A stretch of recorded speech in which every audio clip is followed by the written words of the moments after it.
or thing, but anything can happen there. Like anything can happen at any of the conventions or whatever. But all the headlines say like it's very hard to replace Biden like against his will. But I don't think that's really like, I don't know if it's necessarily true. They can do. The problem is the delegates are chosen due to their loyalty. So like delegates are literally chosen because they're loyal to Joe Biden, right? Yeah. So you have to convince these people to not vote for the old fart with dementia. and their positions depend. They're financially due to their loyalty intertwined. Because a lot of their positions actually, they're promised positions. That's why they're a delegate.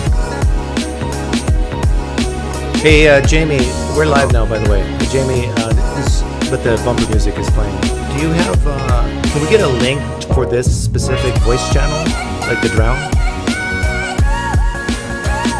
Let's see. Or do they have to find us? Actually, Ryan, can you look that up? I am driving right now. Yeah, I'm giving it to him.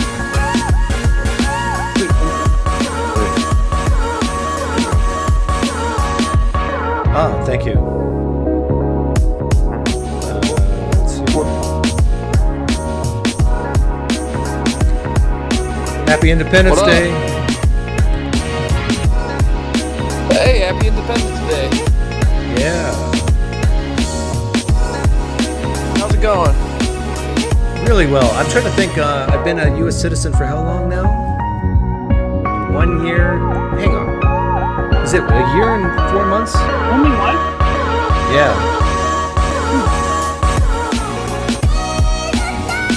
And I love it. I love it being an American.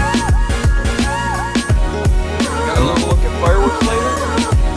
No fireworks. No fireworks yet. What's better about being American? Well, I love with the idea of being able to vote and make the woke progressives cry with my vote. No, and also being a participant in the democratic representative republic process. Welcome to the people on YouTube. There's a link to the Discord channel if you want to jump in and talk with me. So no fireworks? What's the plans then? If you got any? Oh, we might go see fireworks later, but when you're 53 years old, you've seen so many fireworks shows, and when you've been to Disney like 15 times, any fireworks that you see in your hometown is not going to suffice. Oh, okay. I've never been to Disney. What? What's wrong with you? Well, I'm from the Midwest. It's pretty far from there. You're a country boy. Well, I'm from Detroit. I don't think that counts as a country boy. Oh, you're from Detroit.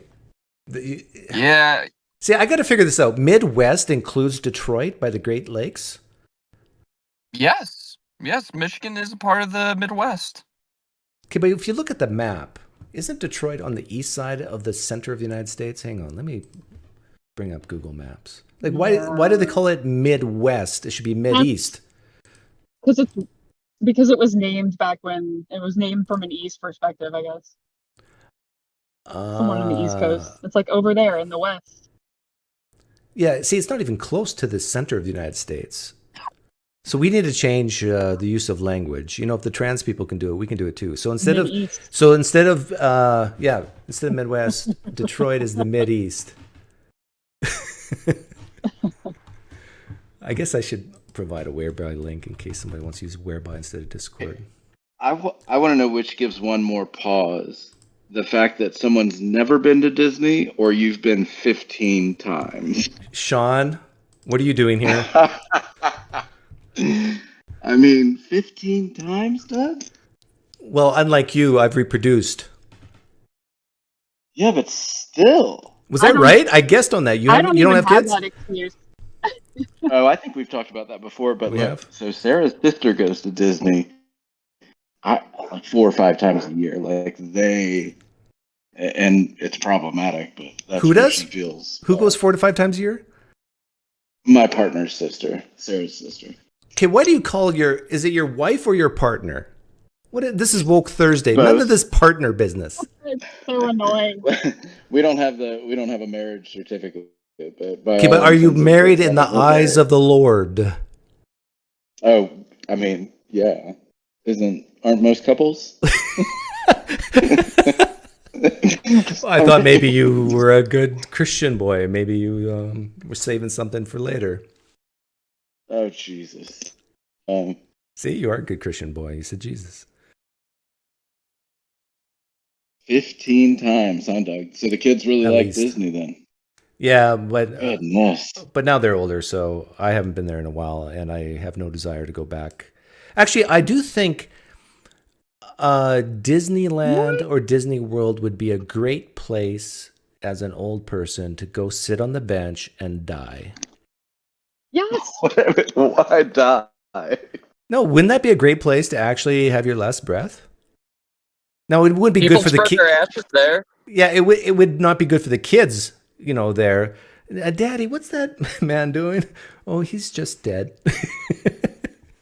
This is macabre, but the Contemporary Resort right outside of Magic Kingdom, that's like a popular suicide spot because you can jump while you're looking at the castle. Oh, really? That's my macabre story for the day. Yes. Oh, my So goodness. you're not wrong. People do like to die there. Also, people like scattering their ashes in the Haunted Mansion ride. And they shut it down to clean it sometimes. Yeah. So my goal here to going live. Well, Sean's here.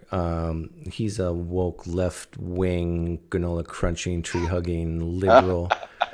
But yeah, you can call. I thought in. it was progressive, Doug. I thought you labeled me a progressive. Yeah, there's so many labels I can put on you that are all That's right. derogatory. Hey, That's I'm right. a MAGA Republican, bro. Oh, Jesus. What? It's better than being a neocon.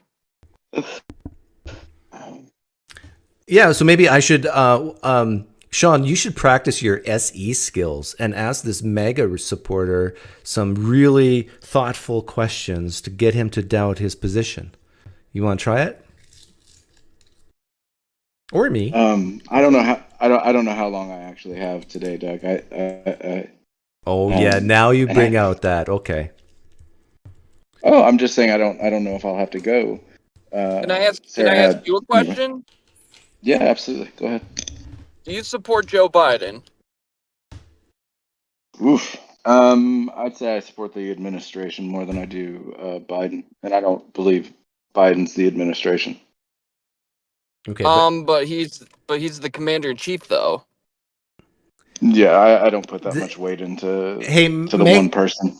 Mega Med, the way you need to phrase the question is, if Joe Biden and Trump are on the ticket come November, who are you going to vote for?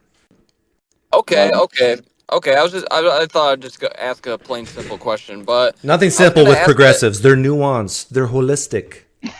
Okay. Doug, I'm not nuanced. Biden. It'll be Biden if he's on the ticket. I'm not sure he'll be on the ticket, but it'd be Biden if he is. If the Democrats were to take him off, who would you want? Good question. Oh, I think who I want. I think that's kind of a mixed bag, but I think Gavin and Buttigieg would get it done. I think that'd probably be our best bet. Oh my God. Hey, mega guy, you gotta keep your emotions in check. Just be. Be stoic. Be stoic. I am. I'm being civil. Be stoic. Be dead inside. I'm not dead inside. Here's a hint. Just pretend Sean here, my darkened understanding. Just pretend Sean is like 50% drunk, and that really helps you in asking questions and being okay with his answers because he's like 50% drunk. Is that a real SC thing, Doug? No, that's a PineCreek Doug thing. No joke. When I talk to theists about theism, and they start saying crazy things, I just view them as 50% drunk. They're not all quite there. Yeah, but part of the reason I picked Gavin is because Christians. of your tutelage over the years, Doug. We all know Gavin is the most handsome. Yeah, but his state has the most homeless. Has the largest homeless population in the United States. How can Yeah, he but where account do for they that? come from? Where do they I'm come sorry, from? Emily. Why did they end That up was just on a the shot West at Coast? Doug. Well, so you like Gavin because of the hair, the follicular content? Oh, he has the best hair, Doug. Come Yeah, on, like to me the best that, hair. Sean, I'm being honest with you. To me, that is the best and only reason to vote for him, for Gavin Well, Newsom. that and he actually will like, and the reason that I say Gavin should be up front and Buttigieg is behind is because I think Pete is probably who I would lean towards like as an actual like real good person. Gavin Newsom, if it goes, I mean, if he can't get the job done with rhetoric, he'd just kick the shit out of Trump. I mean, if it With comes down rhetoric? to a fist fight, like Trump's losing that one. Can I ask you a question, friend? You don't have to ask him a question. Sean, he is a nuanced progressive who is welcome to hear any question. Okay, perfect, man. Gavin Newsom, he's the governor of California, and California has the highest homeless population in the world. I mean, not in the world, in the United States. I'm sorry. He has the highest, and it's been going up ever since he took office. Now, why hasn't he done anything to fix that? I don't know.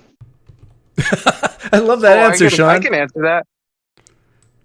Okay, go ahead. I can answer that. We're taking care of your gay youth and your mental health, struggles because you guys don't give them Medicaid, and then they die or they nearly die, so they have to move to the West Coast where they get all the freebies, and we take care of your rejects and the people that you abused and neglected in the red states, and then they end up here, and then you get to blame us for it. Hey, Ryan. And then we spend billions of dollars to take care of them, right? And we do Project Turnkey, and we give them homes, and we give them nice things, Ryan, and then we get to pay the price. Ryan, I just want to say that is the correct answer.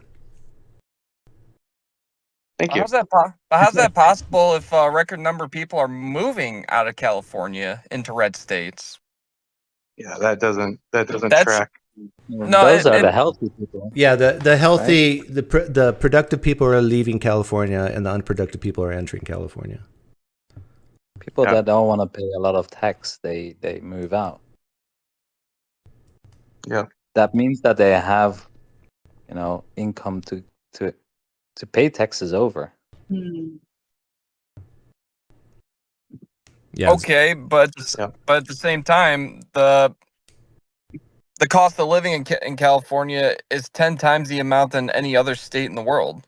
I mean, any other state in the country. I'm sorry, I gotta stop saying the When world. you guys balance your budget and you have a surplus, you can come back and lecture California about finances. Until you have a surplus, like California, I don't want to hear it. Okay.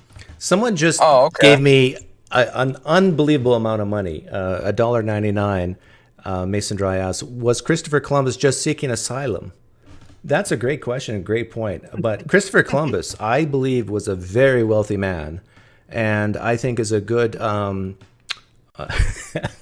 This is a good example of the type of immigrants we should welcome in the United States. People with sailing skills, who have some gold in their pocket, and some kind of unknown skills. diseases.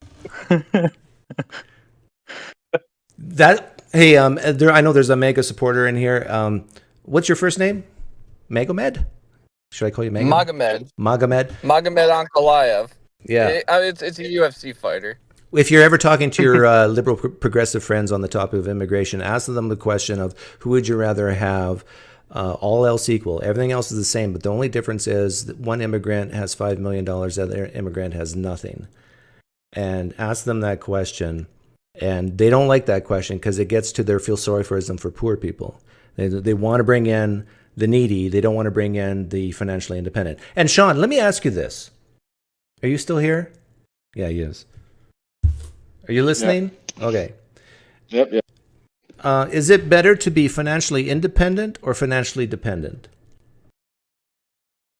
Independent. Okay. So if financially independent people tend to vote, like even if it's 51%, tend to vote Republican or Democrat?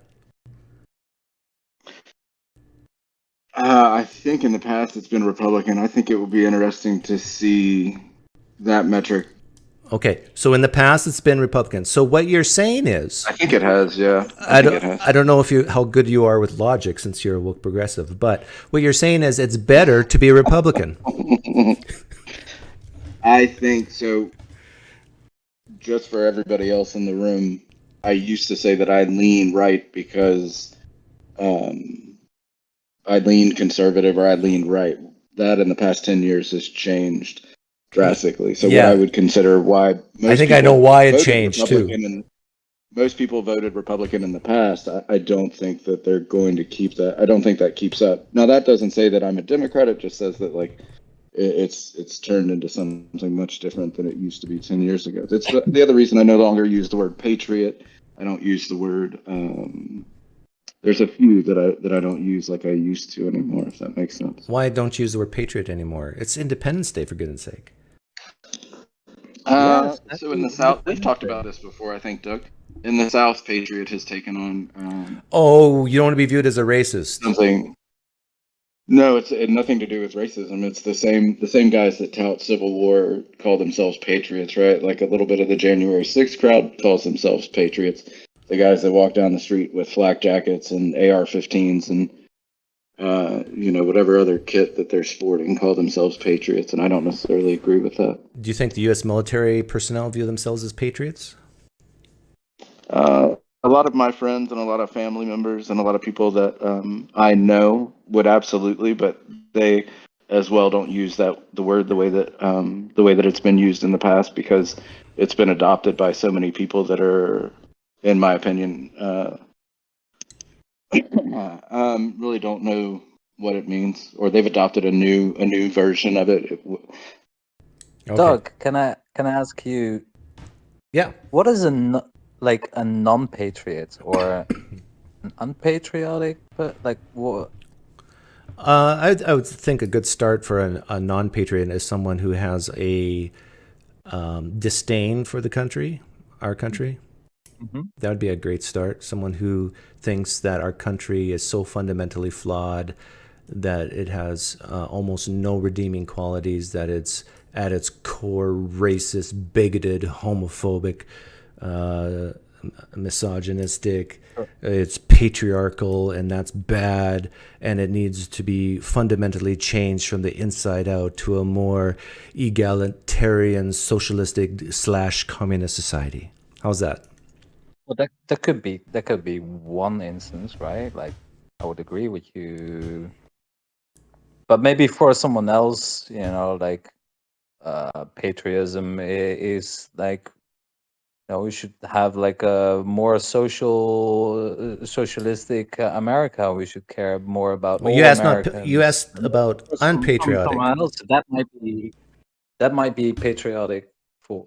I mean, it might not be American, right? You could say like that's not like classical American, but it's just a useless word, patriot. Well, it's also been adopted a little bit with, or it's interchangeable with like conservative at this point too, because most people that say I'm a patriot, not necessarily I'm patriotic, but would say that I'm a patriot, are conservative, are on the far right, much less the right. Yeah. And That's believe not that what the liberalism word is mean, something right? that has no issue or has no. So has hang on, no, hang on, Rikatek. You said patriot is a useless word because it can have so many different meanings. Is that what you're getting at? Yeah. I think it's not a very useful word. Like, you kind of have to define what patriot means for you. I think. I mean, there's common parlor. Like, indeed, like now it kind of means like conservative. Okay. Or Republican. So would you say then the word? I don't think that's right. Would you say Like, the he word? can be Democratic patriot.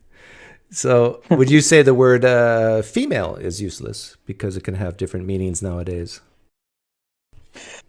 Well, I don't subscribe to that, but yeah, no. Oh, you don't subscribe to But that. that would, yeah, Also, like if it Doug, has different uses, if it would have different uses which can be completely conflicting with each other, then yes, then it's a useless word. I would say that it's very hard to make a case that there's anything more patriotic than wanting a new world order, Doug. I mean, if you look at the back of our bill, right? No, but I'm serious. I mean, in Latin, right? Novus ordo seclorum. The idea of a new order for the ages, like, has been an important part of our history. It's on the back of the bill. Right.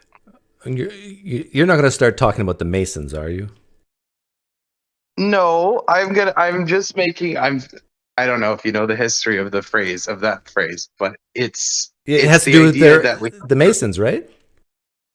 No, well, originally, I mean, the symbol of the all-seeing eye, I think, is a Masonic symbol. But I'm just talking about how it's actually been used. The idea that we have to radically change things in America is so important to the fabric of America that it's literally on the fabric of our dollar bill. Yeah. JR, are you still here? No, he isn't. He asked, how free do I think the election will be? I think it will be fairly free. I don't think there's many people with guns being pointed to their head and being forced to vote, or not. Well, I think a lot of people are going to have to fight to drop off their ballot at one ballot box that serves 1.5 million people in Texas, I think, right? So that's going to be a very busy box. Are they going to have lines? I don't know how that works over there, but it's crazy. The Republicans have shut down every box. There's one box. What do you serves over 1 million people? One box for 1 million people. Do you think that's true? I think it is. Yeah, I think I read it in a very my Spidey good source. Bullshit detector is going off. I don't believe that. All right, let's find it. Okay. Are we going to bet on it? No, we're not going to bet on it, but do we do bets? Because okay. But you can provide me some evidence. My default position is that it's not true until I have evidence that it is. Why would that be your position when there's a documented history of them closing polling places? No, the claim is areas. one voting box per million people in some places. Yeah. So Texas Governor Greg Abbott in 2020 issued orders limiting counties to one mail-in ballot drop-off location each, regardless of the county's population or geographic size. Well, hang on. This decision led to I don't think that Harris means what County you has over 4. I don't think that means Harris what you think County it means. has over 4 million residents. They have over 4 million residents, and we're restricted to a single drop-off. Read it again, slowly, for the people in Michigan. Okay.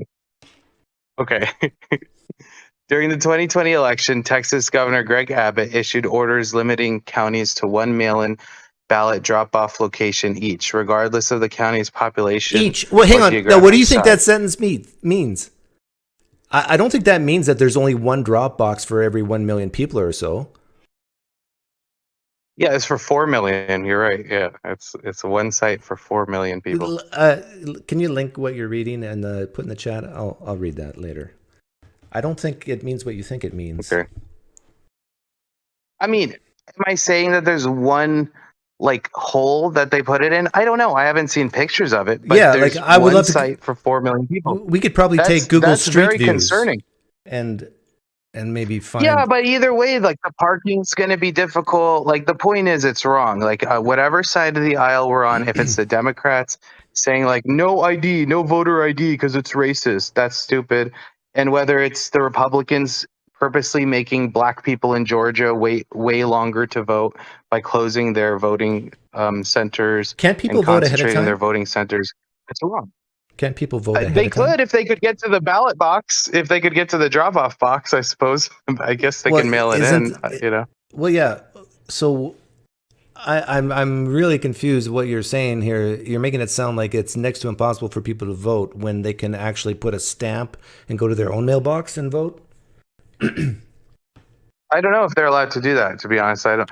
The only thing that I'm saying is that there's one ballot box for 4.7 million people. Yeah, and that's not I'm right. highly suspicious of.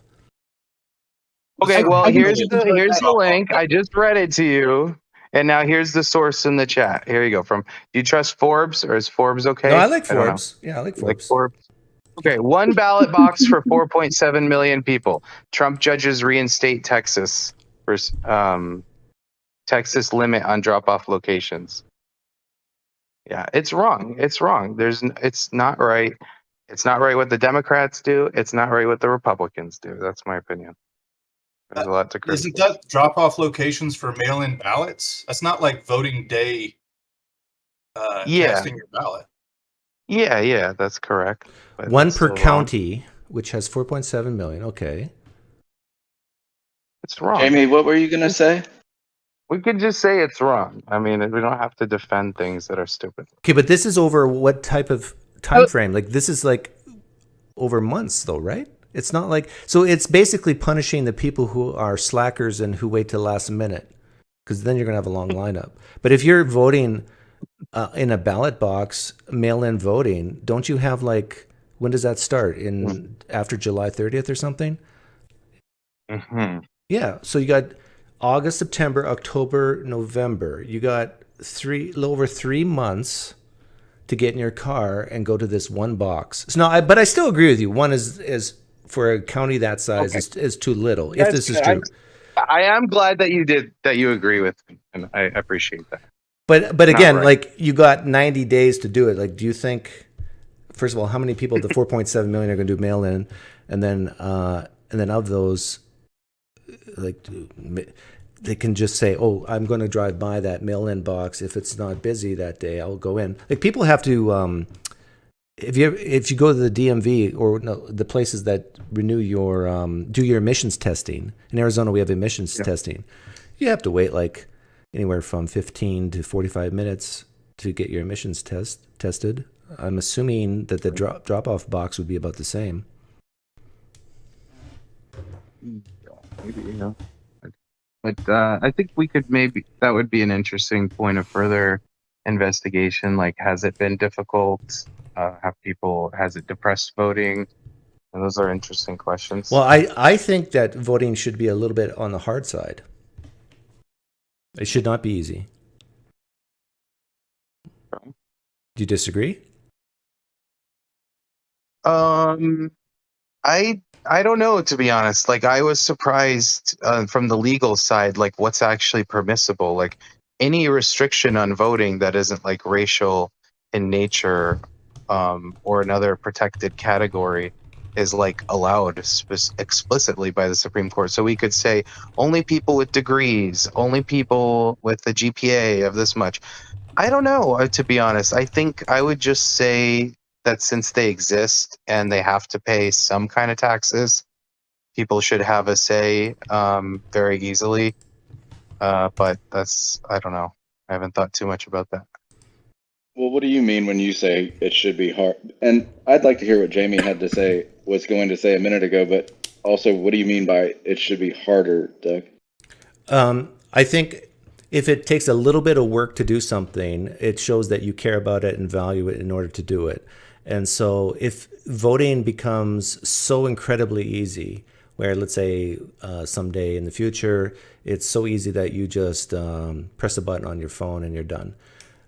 I don't think that's good. I think you should have to put on your pants, put on your shoes, get in the car or drive someplace, make an effort to say, I care, I'm going to do this, I'm going to vote.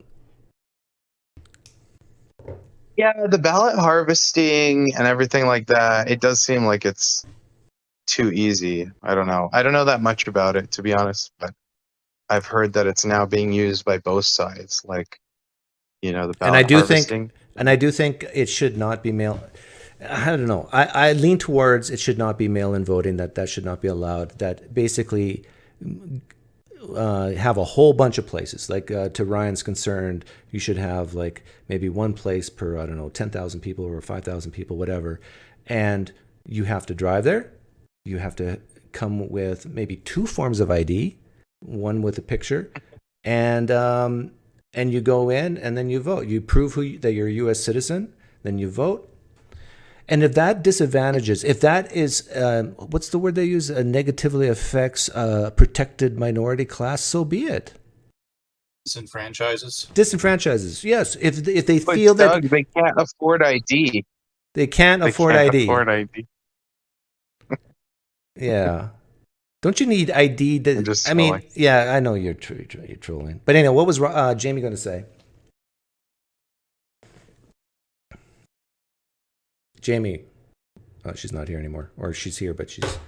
Oh, doing I'm something. gonna. What I was gonna say was going to be truly so good, and the conversation has just been lesser for the absence of what I was gonna say. But I'm just. You guys don't get to hear it now. You should have checked them way before now. Keep going. Keep the show going. Okay. It was so good, but now the moment's passed. PF Young, are you still in here? Okay, so I think two things on the one. Didn't the Republicans cry about mail-in voting last time? And the one point that in Georgia, I have to show. God, I think it was birth certificate, passport, and something else, but I had to jump through whatever hoops to get my license. So and that's whether it be both my licenses. So I only want to, like, when I go down to vote, I want to show them my license. I want to get my ticket. I want to punch the little computer thing, and then I want to go home. I don't want to have to break out the birth certificate, passport, or whatever other form of ID. I want to give them my license and then go home.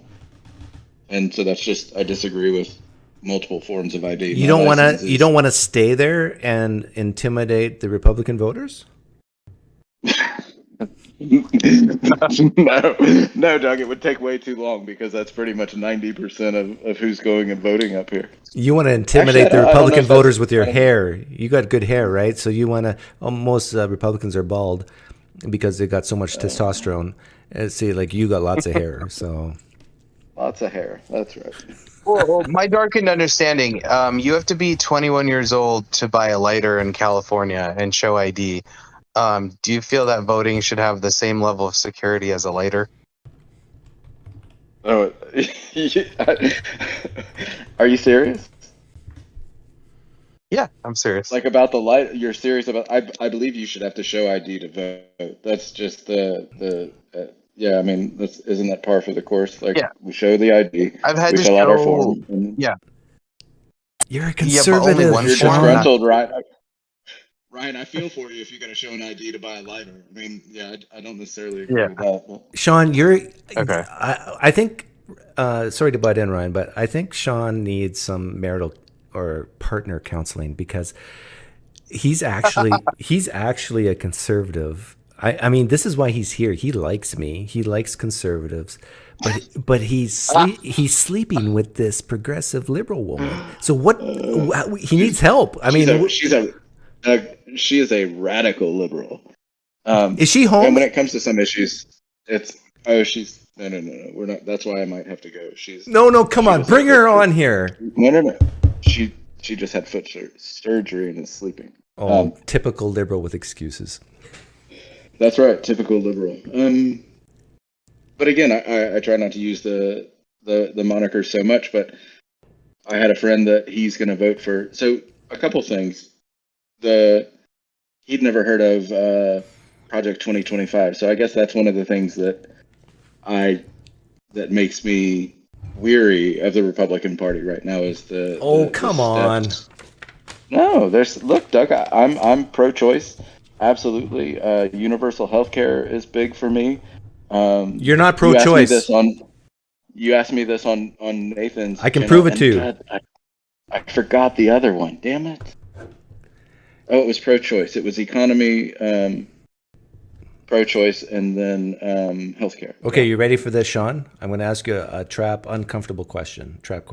Okay. You do it then. But you're really a conservative deep down, so you're okay with this. So I'm going to give you a hypothetical that never, ever, ever, never, ever happens. Okay? Here's the hypothetical that never, ever happens. A woman's pregnant at the 8-month stage. She's healthy. The fetus, the baby is healthy. She's not been raped. She's not had, there's no incest involved. Do you support this woman's right, or do you think she should have the right to terminate the pregnancy? 8 months.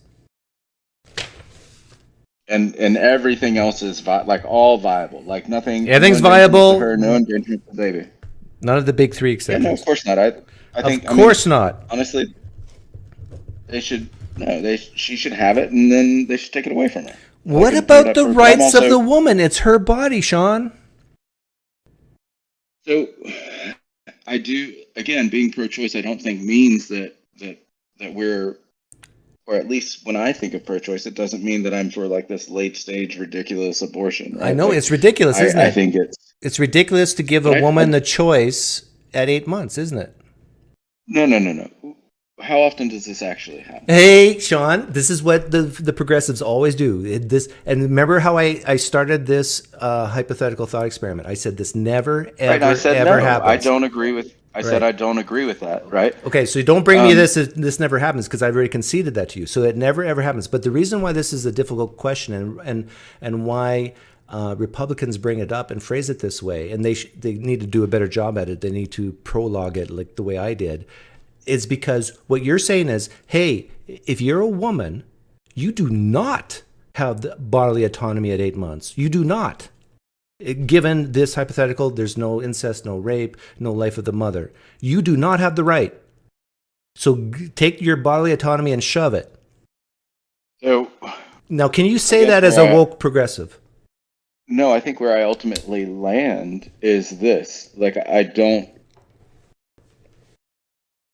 Like, who would be giving that? That's what I'd have the real problem with. Like, if some lady's like, "Oh, I just want this out," and that, like, no, I don't agree with that at all. But what's worse to me is like someone that would actually perform that particular procedure, right? Like, I don't think, I believe women should have access to within, I don't know, somewhere between 3 and 6 probably, obviously on the 3, for me at least, on the earlier side of that. But if you get all the way to, in this hypothetical, you get all the way to the eighth month, no, I disagree with that wholeheartedly. Right, but do you have the backbone to say a woman does not have the right of bodily autonomy at 8 months? Is that hard for you to say? Is it hard for you to speak like I speak? Well, so here's the deal. Like, she does have the bodily autonomy because if she finds someone to do it, they're going to do it. But that's where we draw that line, right? We say, like, no one's going to perform this procedure unless there's an endangerment to the mother or the baby or whatever. Right, but I understand. Is. I understand, but can she you? She has the right. That doesn't mean she's gonna get the procedure. I understand, but can just you? Just because I have the right to do something doesn't mean I can get it done. What I'm talking about is, could you look a woman in the eye who wants to do, in this hypothetical, that never, ever happens, but can you say publicly that you could look this woman in the eye and say, you ought not have that right of bodily autonomy. You ought not have the right of your own body to terminate at 8 months, which never, ever happens. See, a progressive woke person struggles to say that publicly. No, because it's not about saying that you don't have the right, because, again, I think I have the right for a lot of things, but that doesn't mean that I can get it done. I don't think she should have access to an 8th month abortion when everything's okay. Can she say, well, it's my right? I can say, well, sure, it's your right, but we're not going to give you access to it. And she's going to say, well, that woman got it. Well, yeah, that woman. On what basis would it be her right? Oh, that doesn't work. You can't say that. You can't say that. What's no, that? You do have to give Doug his due. Like, it's either their right or it isn't. It's always a balancing test, right? So which way do you come out on the balancing test? Whose rights? Yeah. Are going to work. This is what bothers me about this topic, and the people on the left, they will revert to this never ever happened, so please don't talk about it. But the point of the question, I'm not saying that at all. I know, I'm not saying you. The only thing that I can say is either she has the right or she doesn't have the right. Then sure, I would say you ought not have this right. But does she have that right? Sure, you have the right to do whatever you want with your body. But the problem is you're not going to have the right. You don't have the right to that particular service, right? Like, we're not going to, like, that service do is whatever not, you want with your body. That service is not provided. Well, in one sense, Ryan, he's correct that you, like, in the privacy of your own home, you can do whatever you want with your body. But if you're going to a clinic, you do not have the right to go to a clinic in the United States of America. You do not have the constitutional right to get an abortion. That was overturned. No, but it's not even true that you can do what you want to your own body. If you start hurting your body, the government will come in and take you away. Well, They assuming, will lock you up. yeah, assuming the government knows that you're doing this to your body. Yeah. Yeah. Yeah, but this is what I'm getting at with you, Sean, is that it's a touchy subject because people on the left who are woke feel very sorry for women, and they want to say women have body autonomy. They have control of their own body, and so therefore they have the right to choose.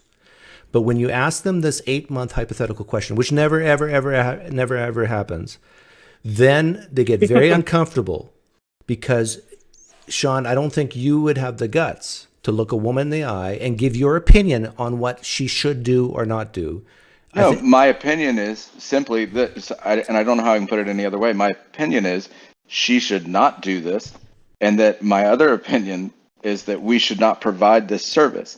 If you want to argue over what someone's actual, quote, right is, I don't really know, but should we provide that service? Absolutely not. Should she get this done? Absolutely not. Those are the two. Is it her right to get this done? I don't know. It depends on how you define right? Like, do I have, if that makes sense, but I was always raised a little bit differently in that sense because I have the right to do a lot of things, but I can't. But if you were talking to this 8-month pregnant woman who said she wants to have an abortion, no incest, no rape, everything's healthy, could you look her in the eye and say, take your bodily autonomy and shove it?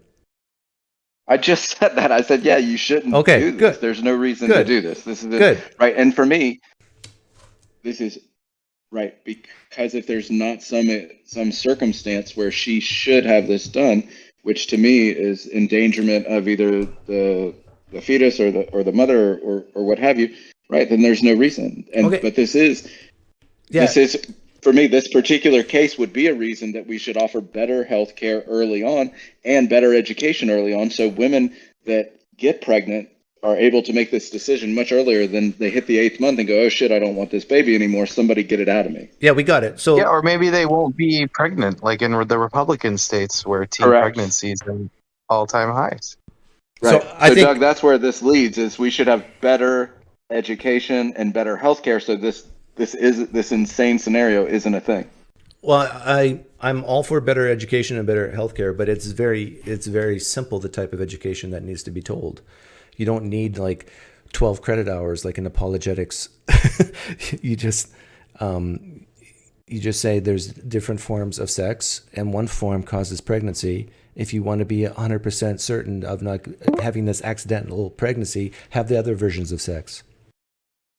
You can put someone who's very good with words, like maybe Donald Trump, he's very good with words, could put that on a billboard. You don't even have to have a class. Your mouth can't get pregnant. Could you hear that, or was that too quiet? I said something. I whispered it. Could you hear it? Yeah. Okay, good. I'm going to shut my door because we're getting serious now.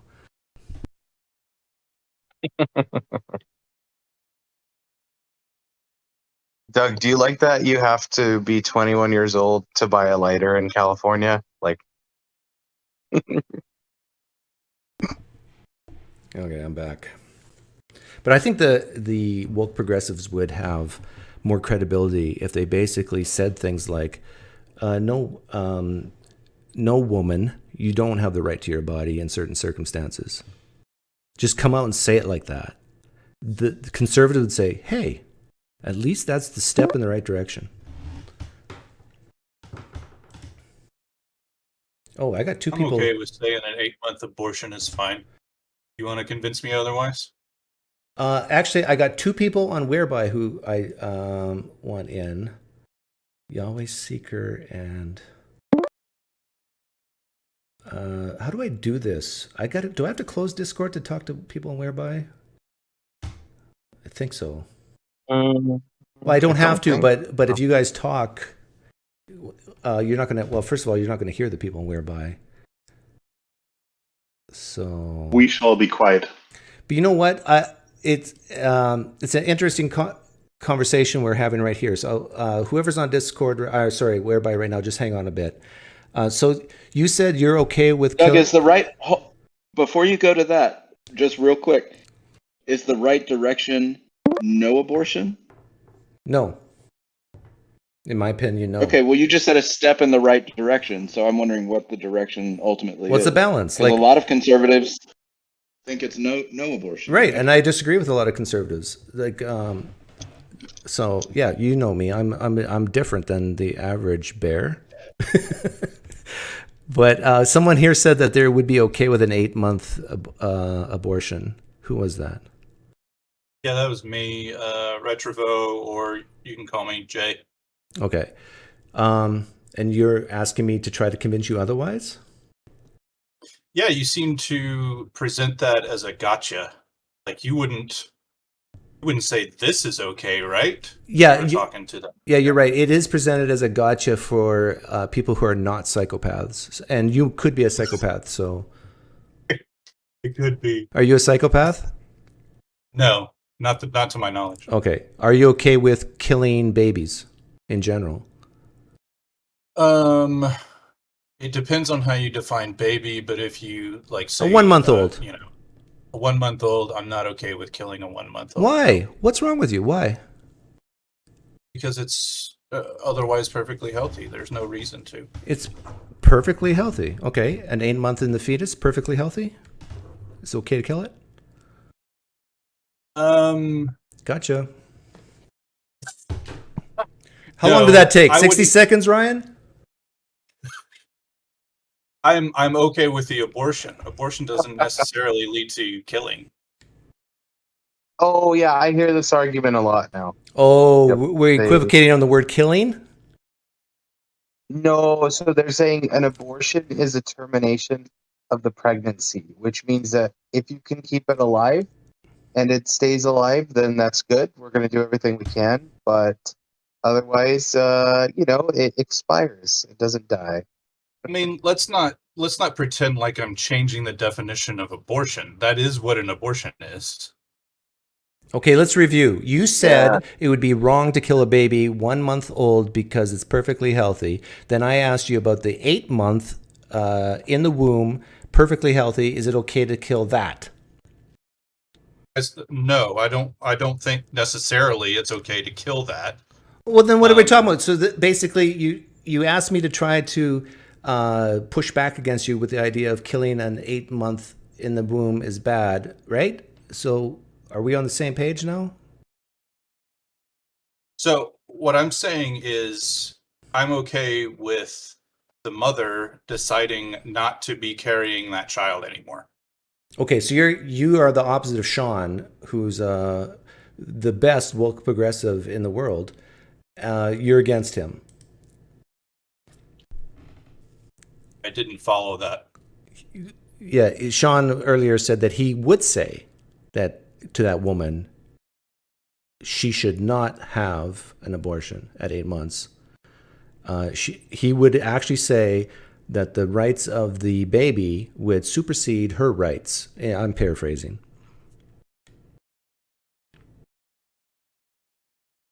But you say the opposite. You would say the rights of the mother supersede the rights of the baby at 8 months. Correct? Yeah. Yeah. I'm okay with saying that, yeah. Okay. Huh. Okay, now, okay, hang on. I got it. So this is another trap gotcha, okay? You ready? And I respect you for walking into my traps willingly. The mother of the 1-month-old has rights, and the baby, the 1-month-old, has rights. Would you be okay with the mother of the 1-month-old killing that 1-month-old? No. Why not? She has rights. Do you think she should have the right? That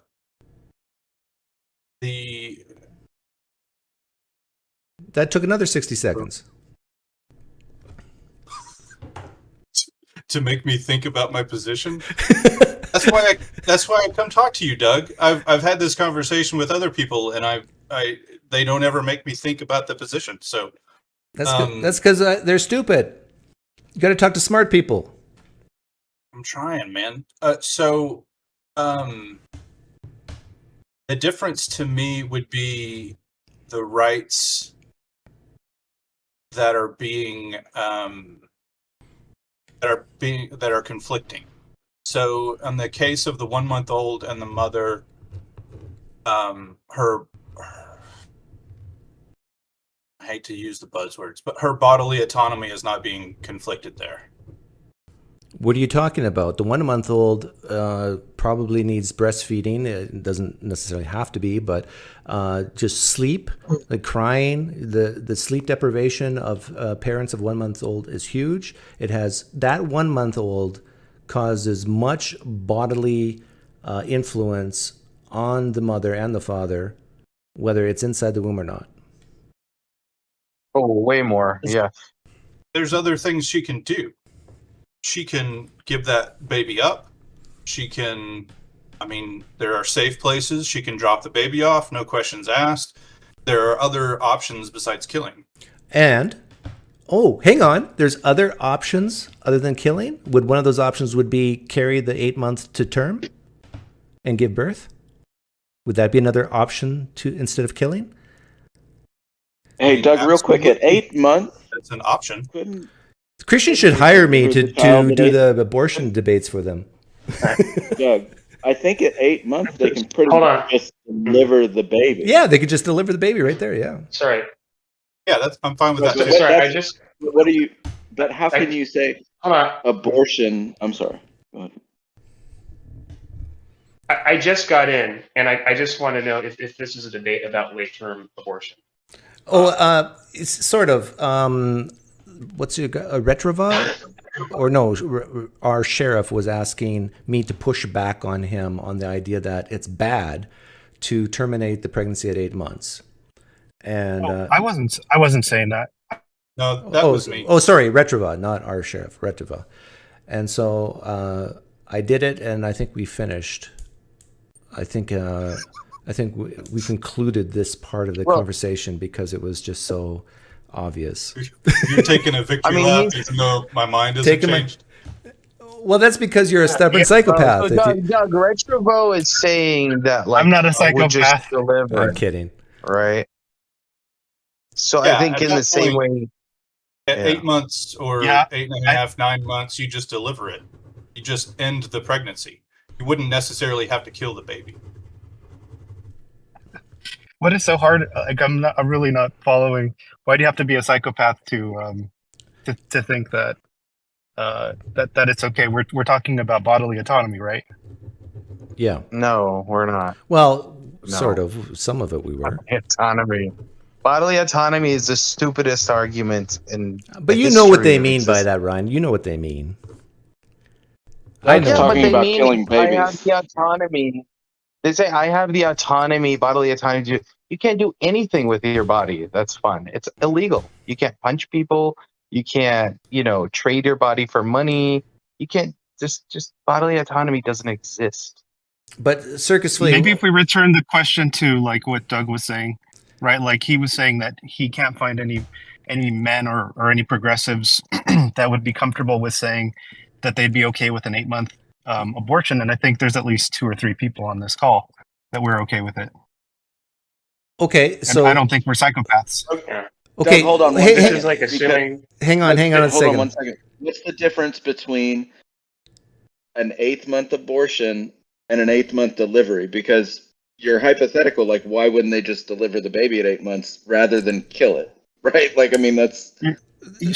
So I think what maybe the point that you're missing is that like when the woman is carrying the fetus, right? Well, I mean, I think we're starting to go into details, and I think Doug wanted to bring up a point. I'm happy to respond to that, but just want to make sure we're on track.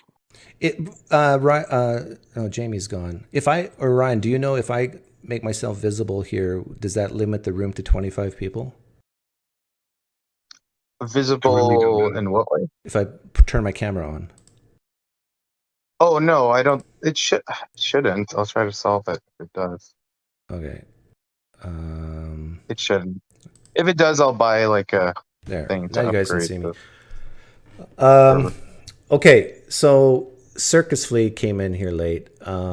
This is the question I asked someone else in here earlier. If a woman, and again, let me prologue this. This never ever happens. Okay, this is a completely imaginary hypothetical. Never ever happens. But if a Yeah, woman, I got that. Right. if a woman at 8 months pregnancy decides to cease the life of the fetus slash baby, whatever you want to call it, do you think they should have that choice? Circus Flea. Yes. Yeah, and this is assuming that I don't know if fetus would be the right term if it's that late. I'll just say baby because effectively, if it were born at 8 months, then it'd just be considered a baby, so it's called a baby. Is this assuming that that it doesn't have any serious negative health? Yeah, everything's problems, healthy. anything like Imagine like the worst possible Just case assume everything is perfect, like for your healthy. side. Like, just go yeah. with Doug's example. Yeah, everything's healthy. No rape, no Yeah, incest. yeah.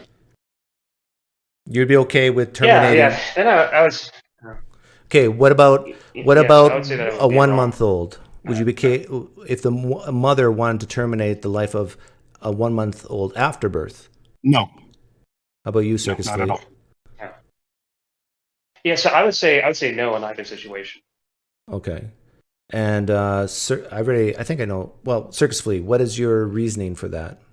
Why are you saying that the 1 month old Well, is bad, the 8 month is good to kill, or okay to kill? Well, because they're both individuals, right? I mean, we know that at 8 months, a baby can have experiences, so that would qualify it as an individual, and the same thing would be for a 1 month old. So I think that would be wrong. But my question is, you said you're okay with killing the 8 month old in the womb, right? No, I said no. I said in both situations, I'm not okay with that. Oh, sorry, Circus Flea, I misunderstood you. Okay, so we only have one person in here who says then it's 8 months is okay, right? Wow, bunch of flag waving phonies in here. So was it Retrova who said it, or was it our sheriff? I confuse you two. Yeah, I'm totally okay with it. Oh, you're okay with it, and I'm not okay. Yeah, and I'm not okay with killing a baby at 1 month old. Okay, so you're okay with terminating the life of an 8 month in the womb, but not okay with the 1 month outside the womb. Yeah, from a law perspective, right? Obviously, I'm uncomfortable with killing anybody, but yes, I'm okay legally with making sure. Okay, that well, hang women have on. the right to abortion. The only reason why you're not okay with this is because the law says it's bad? Oh no, I think the law is well written. I think having the delivery of a baby as a like transition from. Sorry, I was eating a French fry. From a fetus to delivery in the hospital as a baby. I think that's a simple kind of way to make the distinction. And Okay. So I'll stop there. Okay. Or Sharif, what if the doctor says, what if she says I want an abortion, and the doctor says we're just going to deliver the baby? Like, what would you prefer, us to kill the baby or to deliver the baby? And she says to kill the baby. You're okay with that? Yes. Okay. Wow. So our sheriff, let's say you and I were in a restaurant together. Okay. And we're both eating French fries, and we look to our left or our right, and we see a very, very, very pregnant lady drinking Bud Light and smoking a cigar. And it sucks. And I say to you, our sheriff, oh, that's horrible. That's terrible. Terrible, as Charles Barkley would say. I'd say, yeah. Well, hang on. You say it's terrible too? Yeah, we're not talking about law, right? We're talking about that this is not something that I would personally do. Okay, hang on. There's a big difference, right? I need to hear this from your own lips. Is it terrible for a woman who's 8 months pregnant to be smoking and drinking alcohol? Yes, it's terrible, Doug. Okay, now let me ask you the gotcha question. Is it terrible to kill that baby at 8 months? No, I think it's different. Woo! So you can drink and smoke and hurt the baby inside you, but you can't. That's bad. But killing it's okay. Yeah, I think so. I think from like a law perspective, the difference here, right? Like we're talking about different levels of bad. So from one perspective, we're thank you. I like that you're lighting that up. We're talking about like lifelong consequences for a baby, like throughout their life, and they're gonna have like a horrible life. Here we're like ending a fetus before it's even had a chance to be able to like even understand. Okay. Let means. me. I understand your response. You're basically saying, well, death is better than suffering, and I actually agree. Hold on. Yeah, it's a poof or drown question, right? Right. Scenario you gave was just like the 50s and 60s, though, right? Like, I mean, we're not talking about something that was that far away. My mother drank scotch and smoked cigarettes her whole pregnancy. Exactly. Okay, but let me change the hypothetical though a little bit. So, by smoking and drinking, this lady will cause no suffering in the baby, but the baby will just die. Like, so she's at the restaurant, she lights up a cigar, she's just hammering down a 12-pack right in the restaurant. So can I just pause for a and second? then the baby dies. Like the baby dies like within 30 minutes. It doesn't suffer. Yeah. Bad or good?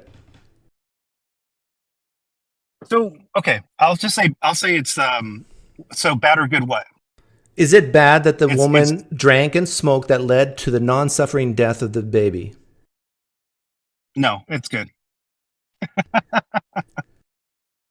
I'll be consistent and say it's good. It's good to drink and smoke and to kill a baby as long as it happens without suffering. Yeah, it's in accordance with the idea that she has the right to have an abortion. What if the father wants the baby to live? Jesus Christ. What? I mean, what is so, I'm sorry, but like, I think I've answered the question already. No, this is a new question. Because basically I found your decision-making mechanism. It's suffering or not suffering. And I get that. I actually agree with what you're saying. But I think when it comes to values and what we view as bad or good, I think goal setting is another way to go at this. So let's say the goal of the pregnancy was to have a child, and the father wants a child. So are we talking about like law? Are we talking about law or ethics? Because like, ethics from an ethical standpoint, right? Like I've already said that like I don't want anybody to die. Like if they don't have to, right? Like if everything's perfectly healthy, my preference would be for somebody to enjoy this world, but that doesn't mean that I get to decide. Now you're confusing me because I thought it was about the suffering. You didn't want anybody to suffer, but now you're saying that existence in itself has value, and you don't want anybody to die, whether independent of suffering. Is that what I said personally? If I were the person smoke, I wouldn't be the one drink. If we were at the bar, I wouldn't be smoking and drinking. And if I had the the means to bring somebody into this world, then yes, I would bring the person into the world. But we're talking about a question of whether somebody has the right to have an abortion. That's the central question, right? Okay. So really, the reason why you answered the way you did about you're okay with an 8th month being killed in the womb is because of the rights of the mother, correct? Yeah, I guess you could say that. Okay. Are you an atheist? Yes. Okay. Where do rights come from? I think that they're agreed upon, and like they're sort of not agreed upon explicitly, but through trial and error and from society is the answer.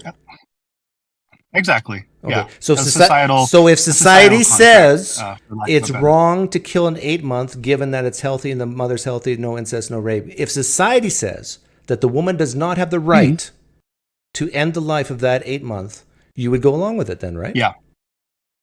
Yeah. I mean, that's well, guess what? That's this case in the United States, I think. No, I don't. I think so. Again, I think you're like you're Am I wrong, Ryan? you're having a little bit of like a word. I think so. I think you're having a little bit of a word game here. No. So on the one case, you're talking about like one small subset of people saying whether or not something is right, and then you're flipping that at like at the implicit level. What state are and you saying in? like all of a sudden, I'm in California. Okay.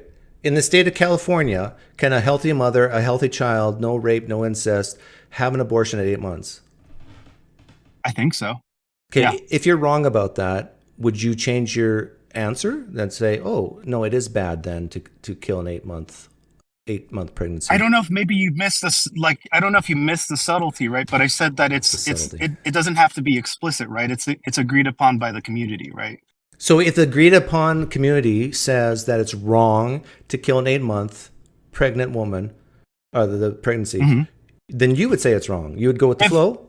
If all of a sudden, I mean, I personally don't, right? Like, I'm saying from a legal standpoint.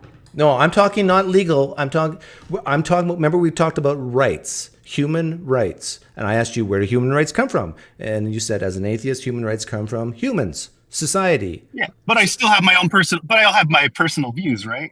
Like, I can still have my personal views that differ from those. My viewpoints don't necessarily change as soon as like the majority, one more person flips over.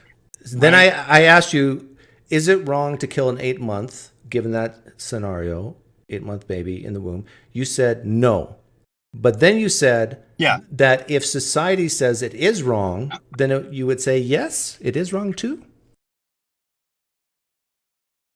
Or no? I mean, personally, I'm not convinced that it's wrong. But to be consistent, yes, I would say if you drop me and say like on an island of like 10,000 people and they all thought that abortion was wrong, then and I was part of that community, from that perspective, I would be wrong, even if I disagreed with them, right? Like, I might still think that. Okay. Just stop. Yeah. So I think. Well, so now you're in a society where it's fine. No. It's fine. Let's say you're in a community of 100 people, and 99 of them say that it's wrong to kill. Oh my God! Really, like Doug, I'm sorry, but I'm getting frustrated because like I feel like you've already I've already answered your question. Like, what is the point in going through these like little like mathematical equations? Why would you personally be? Why do you think you're different than the 99 other people who say it's wrong to kill an 8-month in this scenario? What's different about you? Why? I don't know. I'm not sure. I'm not sure if it's like worth exploring that, to be honest with you. Because this is the fundamental I feel like reason. It's very clear. I feel like it's pretty clear. Like, the simple rule is, if you haven't had, if a woman hasn't had the child, right? It's not a baby.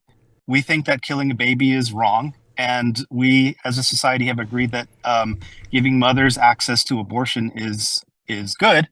Therefore, it's good. Not for an 8-month. And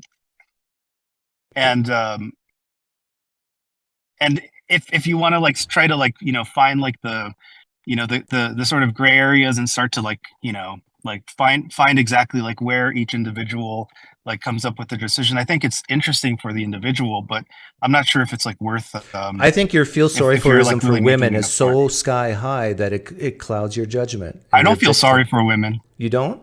I think no, I don't think so. You don't feel sorry for women who accidentally get pregnant and who don't want to be pregnant? No.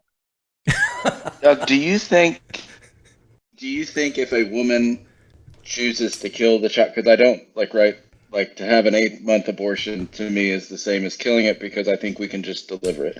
So do you think at an 8-month, if a woman was to have a so-called quote abortion, do you think she should be put in jail? That is the best question. Like, a lot of this is just like fuzzy type questions about what you prefer, but exactly where the rubber hits the road is with punishments. But I lean yes that the woman should be punished if she knowingly does go in and there's, in this hypothetical, no incest, no rape, mother's healthy, baby's healthy, she's almost carried it to term, and then she decides to go in. And I think both the doctor and her should be punished. What length of jail time? I don't know.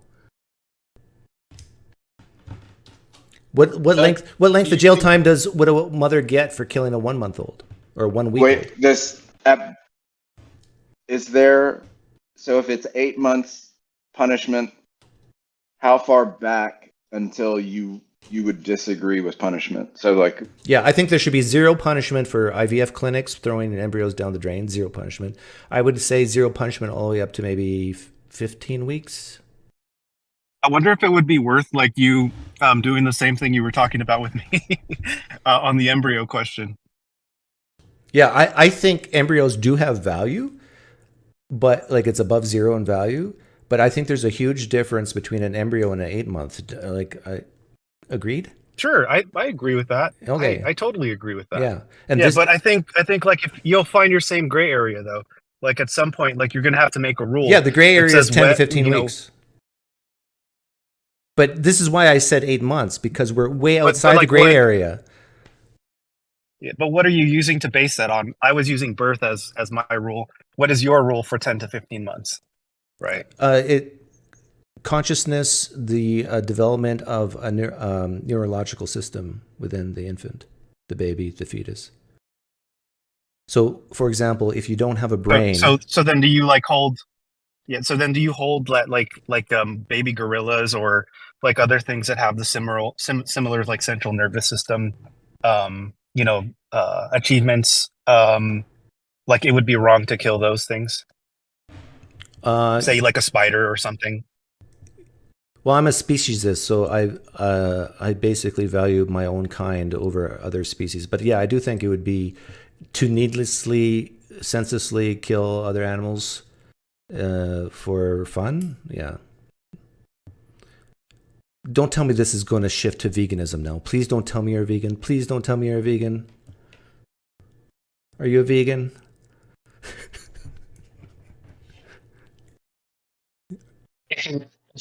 If he was, he would have let you know by now. Did we lose him? Retrova, are you there? So you were talking to that other guy, but I wanted to take this in the direction you ended up going, because you think it's okay. You said you think it's okay to kill up to a 15-week-old fetus. Yeah, I would say it's not okay, but I don't think there should be punishments, is what I said. Oh, okay. Yeah. So my position, So my position is that all abortion is bad, but we shouldn't punish it until it gets really bad. So in other words, I view abortion the same as I view speeding. Going 1 mile over the speed limit, no big deal. Going 100 miles an hour over the speed limit, endangering the lives of others, big deal. So that's interesting. So yeah. If as soon as a woman gets pregnant, you think it's wrong to end that pregnancy? I would say it's bad, but it's not that bad. So for example, so again, like speeding, is it bad to go 1 mile over the speed limit? Well, you can make a case, but not really. Same with like if a woman knew 24 hours after she got pregnant that she was pregnant, if we had the technology. Do we have the technology? Maybe. And could end it. To me, it's like going 1 mile over the speed limit. Like, it's okay. It's not, in your mind, it's not necessarily okay to do it. You're still speeding. You're still technically breaking the law, but there's no harm. So right. Yeah. In fact, I would say one can very easily convince me, and I think I've convinced myself that you can use probabilities to say that ending, having very, very early termination of pregnancy, killing the human embryo can actually be a net good for society. Right. Isn't it kind of a question of human rights? Sorry. Yeah. If I was a psychopath and said the 8-month fetus, there was no harm in terminating it, how would you convince me there's harm there? What would you be able to do to tell me? That's a great question. Okay, so I would appeal to your values of, well, you're a man. so it'd be harder for us. But I've witnessed my own wife be pregnant, get pregnant, and take 2 children to term. And the mother develops a bond with the baby inside her. The longer the pregnancy goes, the stronger and more pain and turmoil there is if the pregnancy ends. And so I would say that if you are an atheist or a human who concerns about the suffering of other humans, you would say that it is by far more suffering and more pain to end a pregnancy at 8 months versus 8 days. That's to me, that's a no-brainer. Because of that Did bond. you just say because of the mother's bond? But she's the one terminating the pregnancy. Yeah. And I think if you talk to a lot of mothers who have done, let's say, later term abortions, they go through a lot of pain and suffering. What you're saying is she's harming herself, in fact, because of her bond with the baby that she's about to and her abort. husband. Like, I remember, the husband. Oh, well, you didn't talk about the husband. I was just talking about what you said about the mother and her bond. Yeah. What's your question? Well, because I can understand why other mothers would have empathy for the baby or her. If you're arguing to me because of her bond with the baby that she's about to abort, I think that's tough, right? Because she's the one doing harm to herself. So it's the same thing. It's like, I guess, self-harm maybe. Well, sometimes like people do things, not just in any situation. They'll do things to harm themselves without realizing at the time, and then they have to suffer the consequences later. But who asked that question to begin with? That was me, Retrobo. Yeah. So did you like my answer?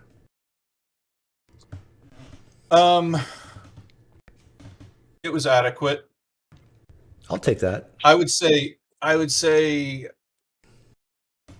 in most of these scenarios where it might happen, you're weighing the harm. And so it's not like you do one thing that's going to cause harm and one thing that isn't going to cause harm. You're weighing the thing that's going to be the less harmful. And so, if you're in the situation where the baby is not healthy, you're weighing that harm of giving birth to a child that's going to suffer its entire life. Yeah, I agree with you there. Like, this is abortion, right? Yeah, things like I asked this question of my own wife if she were pregnant and 3 independent doctors told her that if she carries it to term, she will die. What would you do? And my wife said to me, "I will let myself die." And I freaked out. I mean, well, don't you care? What about me? I want you to live. What about your kids that you've already had? They want you. They need their mother. And so this is like I have a strong disagreement with, let's just say, evangelical Christian women who take this view that it's better for themselves to sacrifice themselves than sacrifice the baby. So yeah, I agree. There's exceptions. That's not just a Christian point of view. That's a normal human point of view. You're right. Right. That's a normal human point of view. Except for some humans in here. That's her decision, I think. I think I agree. Okay, good. So I'm not this crazy like. Do you think? Hold on, Doug. This is no. This is a great point because do you believe that woman should have the right to make that decision? Yes. Like this is she why has the right to take her own life. Hold up, but not the baby's. Yes. I do think she can kill herself if she wants to, but I don't think this gets now to the difference between her rights and let's say the societal rights, or let's say her desires versus society's rights. Like I don't think there'd be well, no, I think most societies would allow my wife to kill herself, right? Yeah. But in that instance, you would. I like how Doug is falling back to like the communal idea that I was talking about before, asking like what would society do. I'll just add that. But before Doug, you respond to that. But you would choose wife over baby in that instance. But yeah. Okay. I think most people would too. Like, usually people who say the opposite is because they think that there's a God out there who will judge them if they do it, so they don't want to be judged. Right? But that is an instance where wife is going to have healthy baby, but she's in danger. You would say, look, let's have the abortion. Yeah, definitely. But okay, all right. Yeah, so I'm basically... It seems like a lot of these decisions are based around what your intuitions about what's more valuable, right? Yeah. Your intuition would be your wife is more valuable, and when opposed to a child that hasn't even been born yet. And so, yeah, I'm still in the position of, it's clear to me that killing a blastocyst, there's no real harm there. And it's clear to me that killing a 1 month old, there is harm there. It's just, there's a gray area in between. And you said clearly that we're outside of the gray area at 8 months. And Right. I don't clearly see that yet. Yeah, I agree. You don't clearly see, because remember the scenario I gave you was not what we're talking about right now, where there's the issue of health of the mother. The scenario is the baby is perfectly healthy, the mother's perfectly healthy, there's been no rape, there's been no incest. In fact, one could even make the argument that the prior to 8 months, I can add this to the hypothetical, prior to the 8 months, the woman wanted the pregnancy and then had a change of heart recently in the 8 month period. So now the question is, do we as a society... Here's a lever for you, Doug. Do we as a society want to endorse that? Here's a lever for you to maybe tune from 0 to 100, Doug. Imagine you ask the same 8-month-old question, but it's done on like an island where the woman is by herself versus like in a community where everybody is, say, expecting that 8-month-old, say, like a really huge family, and everybody's had, high expectations. This is their first, granddaughter or something, and see if that changes your intuition a little bit. She's on an island by herself or with a family? Say she got pregnant before she got shipwrecked at sea, and now she's on an island alone. And the question is what? Do you still view that as being wrong? As the woman and the baby will never come into contact with anybody. Do I still view what is wrong? As having the abortion at 8 months. So in other words, committing suicide on the island is what you're asking. Is it wrong to commit suicide? No, the woman. Let's say the woman will have food for forever for her and her baby.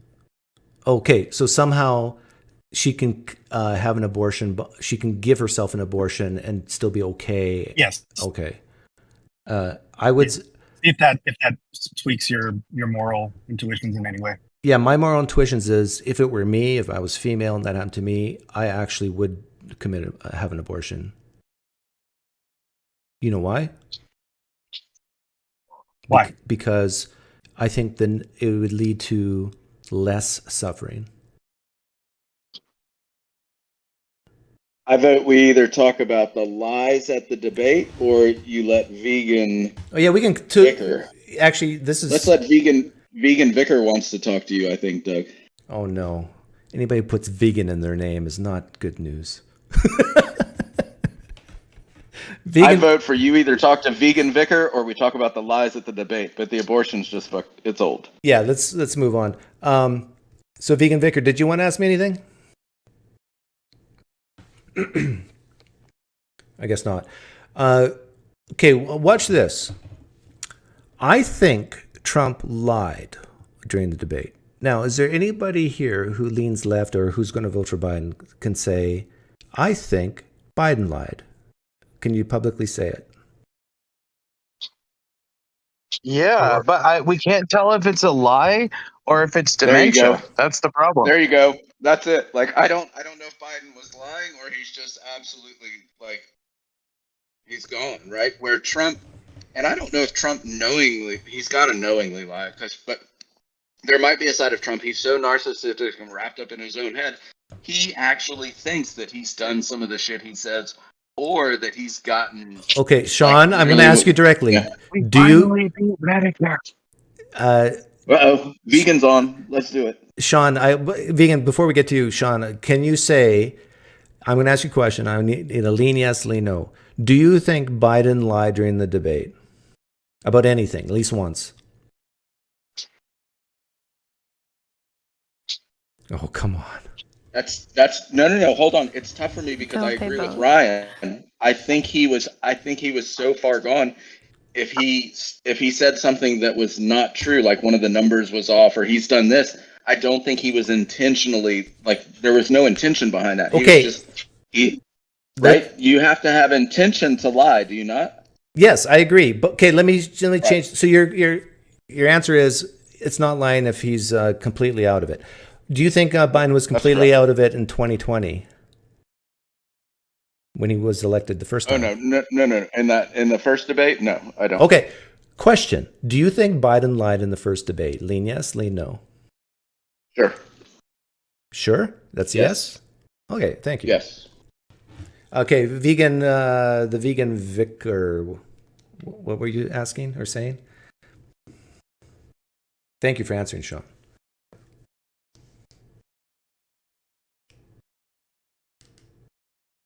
Now vegan's gone. I got another question for you if vegan isn't going to speak up. Okay. Would you rather have a conservative government or a secular government? False dichotomy. You're assuming that you can't be both conservative and secular. You have it in your brain. Like when you close your eyes and you hear the word conservative, you think evangelical Christian. Am I wrong? It was just a question. The question is nonsensical. Is it? Is it really nonsensical? You can't pick the two?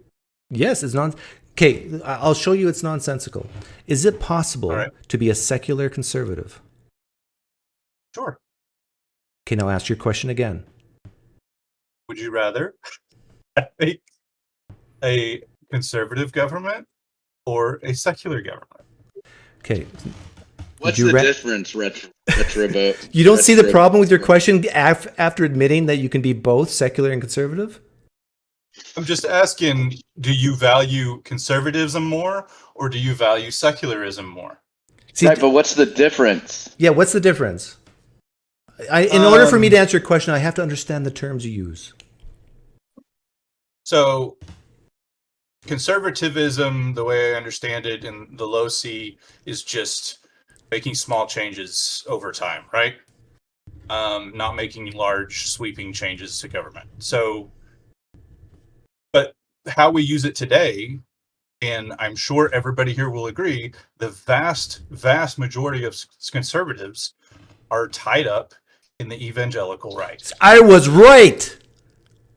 When you said your question, when you asked me your question, I knew what you were thinking before you even thought it. It was a trap, Doug. No, it's not a trap. It's nonsensical. Because when you close your eyes, it's synonymous to you that conservative means evangelical Christian. That's in your head. That's false. That's false. At least the majority of the time. Didn't you just say that? I said it was the majority of the time. Yes. Yes. Okay. So the majority of the time, conservative means to you evangelical Christian. There's a lot of non-Christians who are conservative.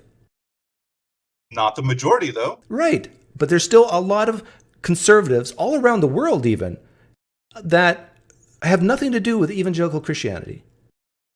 So now that we got to the bottom of that, okay, which one is more important to you? Can someone help me here? The two are not right. The two are not exclusive, dude. Like, Doug is a literal secular conservative.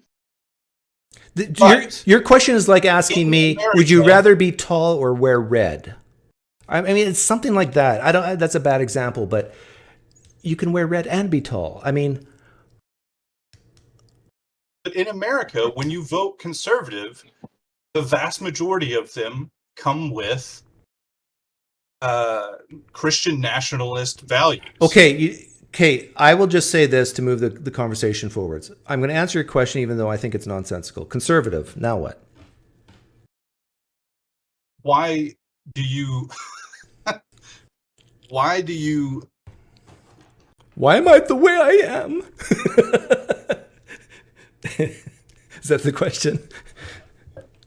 kind of Yeah. it baffles me because I think it's clear Because it leads to better outcomes. How's that for an answer?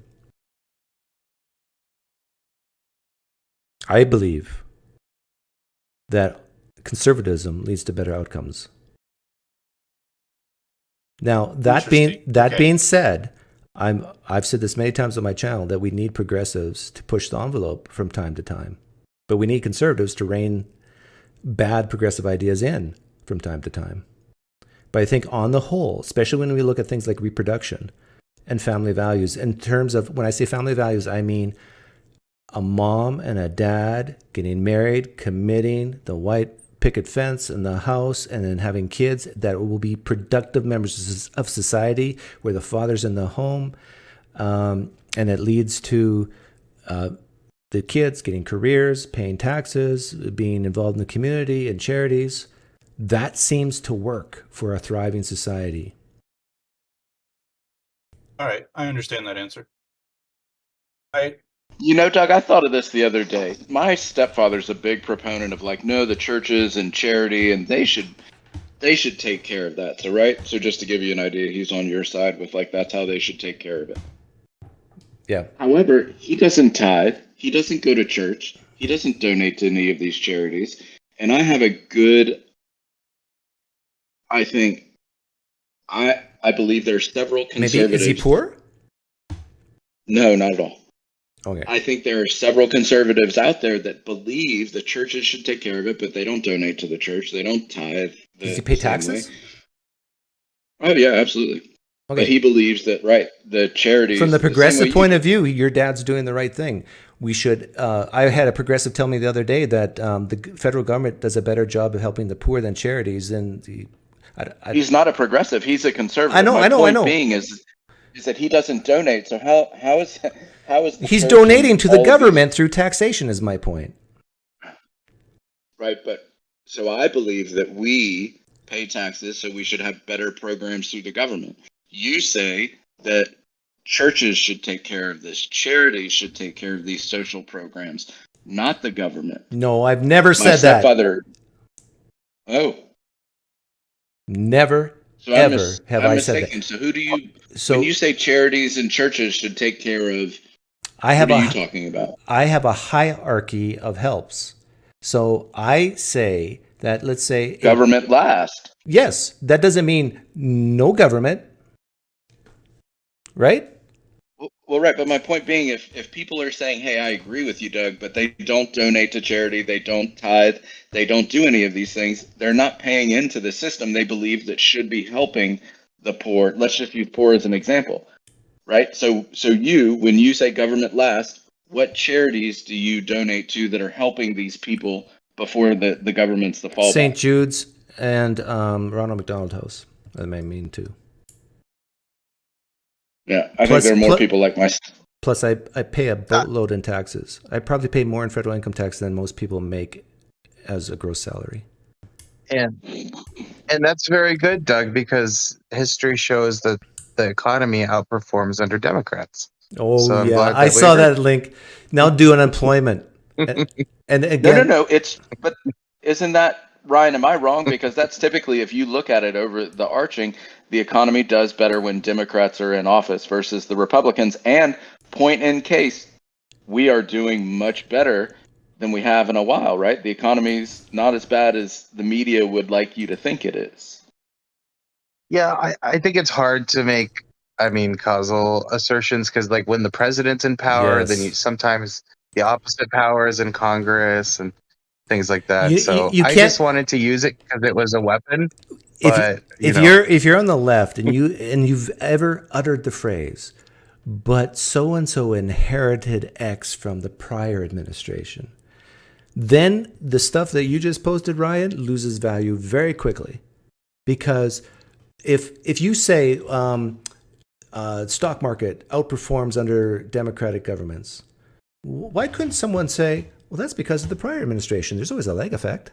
Everybody knows this, right? It's very reasonable to say that. So it's very difficult to pinpoint what administration is responsible for what. Things that is very quick to pinpoint, and Democrats are quick to point this out, is that when you do tax cuts, it lowers the amount of money into the Treasury. That's very clear.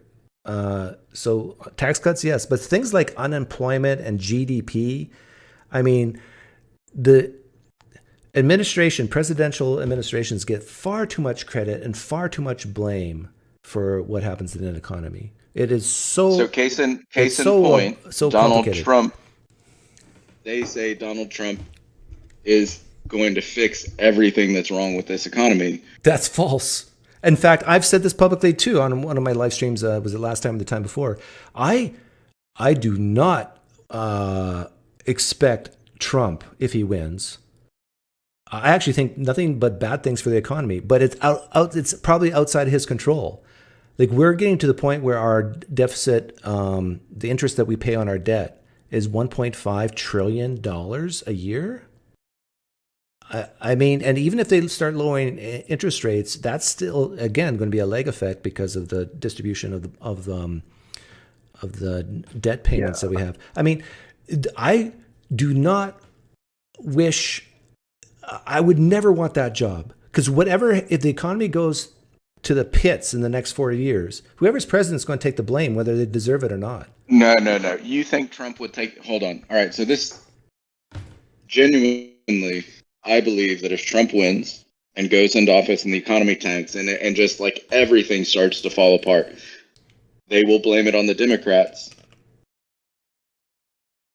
Regardless, that Trump will never. I won't. His base. I won't. Right. My So maybe issue that with makes you the an outlier. Republicans is their spending, right? Like Reagan took it from 70 to 170 billion, Bush 41 to 300 billion, Clinton I think got it to zero, Bush 43 0 to 1.2 trillion, Obama was like 600 billion, and then Trump took it back to a trillion. What? So Hang they on, just spend Ryan. like sailors when they're in power. Ryan, you need to be careful when you start talking about stuff like this, because you're Like speaking out of your butt sailors. right now. What do you mean? What did you just say? You said Do you that. want those? Do you want those facts? Okay, here, I'll give you the facts. Here, I have it it's in the right chat. in front of me. It's the monthly Treasury report. Yeah. I do not So- like reading articles because they're so biased. You get it straight. You make your own spreadsheets. I know. So Obama's I know. cumulative deficit spending was 7.288 trillion. 7.288 trillion. That's over 8 years. And it went to, he started at 1.4, but this is after the housing crisis in 2009. So you can say, oh, it's not his fault. So 1.4 trillion, then 1.2, 1.3, 1.1, 680 billion, 483 billion, 439 billion, 587 billion. Those are the monthly Yeah, Treasury but they reports. raised more, Doug. So what we care about is the This is the- deficit, right? At the end I of the am day, when reading we you the balance deficit. The number. I'm reading you deficit numbers. Okay? Pay attention. Now, Trump came along, and so the last year of Obama's was 587. Trump comes along. His first year was 666 billion. Then it went to 779, then 984. It went up. And then COVID hit, and he did a whole bunch of stimulus spending, which most of it I'm against, was 3.1 trillion. So in 4 years, Trump racked up $5.56 trillion with a deficit spending, or deficit. And Obama's was 7.2, but over 4 years, or 8 years. So Trump did much worse. But now get this. Then Biden comes into office. First year, 2.77 trillion. Second year, 1.37 trillion. Third year, 1.7 trillion. In 3 years, Biden's deficit spending is higher than Trump's. You won't hear this on MSNBC. They will never say something like this. But it's the truth. Yeah, I get that. I mean, I think there's some nuance there. I think we've shown that the Democrats are, not as And then, bad, I'd say. and then overall. if you want more nuance on it, then what you should look at is deficit spending as a percentage of GDP. But then in order to be careful with how you do deficit spending as a percentage of GDP, you got to normalize GDP because we got this thing called inflation, which has gone up in the last few years. So you have to normalize it to a base year. Numbers are, and the inflation numbers are politically motivated as well. Like sometimes well, that's another question. Do we them. trust? Do we trust? Do we use the CPI? Do we use other inflation, the PPE? But so Obama's deficit spending as a percentage of GDP, when you adjust it to, let's say, the year 2020, which is what most economists do, was 5.6% over his 8-year term. Now, Trump prior to COVID was at 4.3. So Trump's actually deficit spending as a percentage of GDP was lower than Obama's, but then when COVID hit, then it went through the roof, it went to 7.4. But now get this. Biden, as a percentage of GDP, inflation adjusted to 2012, is at 10.3. He is the worst president on deficit spending ever. Well, no, going back to Ford. That's how far back I went, in 1973. So we have an example of the best president on deficit spending being Clinton, is a Democrat, and the worst, Biden, is a Democrat. Actually, you know who else was surprisingly good? Carter, another Democrat. Yeah, very principled, very boring. Hey, look, at this point, we could run Carter. Please no. He's like, you guys should put on some sweaters. America's like, F you. And another thing that I wished people on the left would understand, and I know everybody here who leans left understands this because you guys are all smart guys, but that this whole concept of the rich needs to pay their fair share is a bunch of malarkey in terms of deficits. Like if you want to get rid of deficits, the primary thing to adjust here is the spending, because you could actually just tax people making over $400,000 a year 90%. You could just, on the $401,000 increment, 90%, you would still have deficit spending, because that's how bad things are right now. Now, but if you lean really far left, you say, well, who cares? I mean, deficit spending, show me that's wrong. I mean, we ought to have deficit spending. So people, disagree on whether even deficit spending is bad in the first place.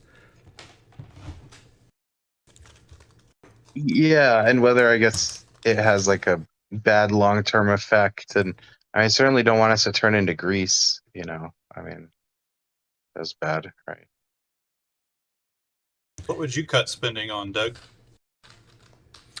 Well, the two biggest ones are Social Security and Medicare. And in order to solve the deficit problem, which I don't think can be solved, I think we're screwed no matter what, we have to bring healthcare costs down. Now, some say that means we have to go to universal healthcare. I'm not so sure that will do it. I think we have a huge problem in the United States called obesity. And I think if the average American was as healthy as the average Italian, our healthcare costs would plummet. We are fat. We're out of shape. We eat McDonald's, Burger King. We eat crap. And then we're surprised when we get diabetes, which is like accounts for something like 20 or 30% of healthcare costs. I mean, how much of that do you think capitalism has a hand in, Doug? A lot. But capitalism can also solve that problem too. And it has, I think. Like my wife and I, we eat a lot of keto stuff. So that's capitalism, right? It's. But do you think that when capitalism gets unregulated or uncontrolled, at sometimes so for me, right? Like I'm not trying to push back. I'm not for unfettered capitalism. There has to be some regulations. There has to be a balance. And I think that's what makes the United States a great and powerful country on July 4th, is because I think for the most part, we've found a good balance. But what you're talking about is why I would disagree that we don't have a good balance, because we care more about like big corporations or sugar. I had this conversation with a friend of mine that may vote for Trump today, and for some reason it went down a very similar path, and it led to sugar, right? Like the obesity and the way that sugar controls whether it be the lobbyist or it influences the way people vote in America, right? And I think they would rather have that than say, hey, look, sugar's terrible for you, right? Like it's in everything, whether it be the reason keto is so good is not because like, oh, meat is so good for you. Yeah, it's it's the because sugar, no sugar. you ditch the sugar. Yeah. And thanks, Ryan, for all those links. It seems like what I said is correct. Other sources are saying, actually, they're making it, the last source you provided is worse than what I said. And the thing is, when I gave all those numbers of deficit spending, even that, if you want to be a true progressive, be holistic and nuanced, it's very difficult because the year end on the fiscal calendar for our national government is September. And then new presidents come in January, right? January 20th, something like that. So you got like a 3.5 month leg. Like how do you would have to get really specific and detailed but I don't think the numbers would change that much. But they could, especially during the COVID year. Like I think a lot of the deficit that Biden is blamed for was actually Trump's. But then again, Trump could say some of the deficit spending he had was actually Obama's fault. And so how far back do we take this? As long as you're consistent, I think it's pretty accurate. Yeah. Doug, I don't know if you're up for addressing this or if you've addressed it before, but like the more I am, like I wanted to dismiss this whole like Project 2025 thing, but the Heritage Foundation is no small thing. And the people that are saying it, I guess, are like saying very strong like things, the people leading it. Is it, I mean, to be just brushed off, or do you think there's like some merit to being afraid of that as somebody who's more left on my end? I think there's a few things in there that are concerning to me. But can you hang on, Project 25? I would actually love to do a live stream just on this, because I think a lot of times people on the left think it's a boogeyman out to kill them. And it's basically just that they just don't like conservatism, right? So anything conservative is evil and bad, and they think dictatorship and Wait a minute. This is like some of the things in Project 2025. If I'm not mistaken, one of them is like judges have power over experts, in the sense of if an expert comes in and says, hey, that ship ran into the bridge because of faulty X, Y, or Z, the judge can say, we don't think done. so. We think it was the operators. That was the Chevron case that just happened. So the Project 2020, if that's in there, they can already check that off. I don't know if you heard about that. Oh, well, thank God for Project 2025 then. I hate Chevron. I'm glad they killed it. We have But in that sense, I don't think judge should be able to overrule an expert in a field. That's not what it is. Judges anyway control the scope of an expert's testimony and things like that. So it just said that we're basically, instead of deferring to these like administrative law things and like the EPA and things like that, when it's vague, we'll look at our own interpretation of what we think the congressional intent is. Well, my understanding, Ryan, was like a very specific case that happened, I think a year or two ago, was a judge put a man in a woman's prison and was asked in Congress during a hearing why. And the judge said, well, under the guidance of the trans whatever activist group that were advising on the case, they said there was no reason to fear that this man would be cause violence in the woman's prison or something like that. And so, but my understanding is the Chevron the Supreme Court ruling says that that judge could now listen to those advocates, those advisory boards, and say, I'm going to disregard you.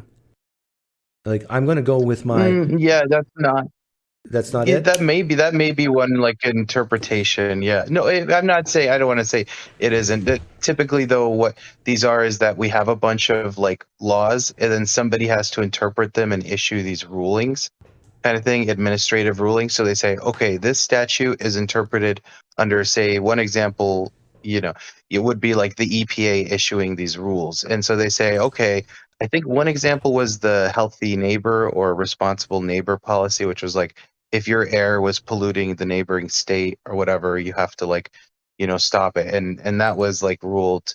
I think in this specific case, it was that an agency had ruled that the fisheries have to pay for an observer to be on their boat, a government observer, and all the costs associated with it.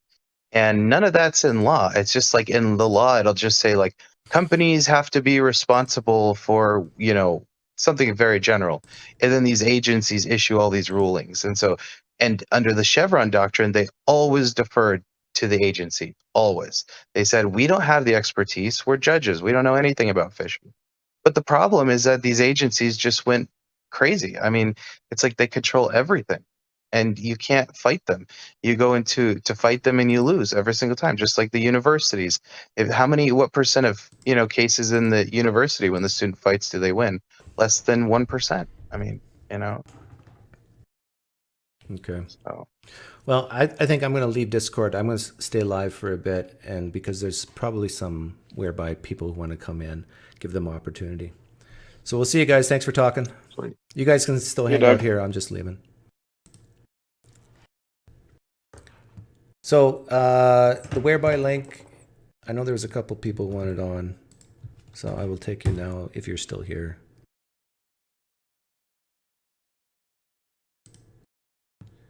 But in the meantime, I've been still having a blast with making shorts.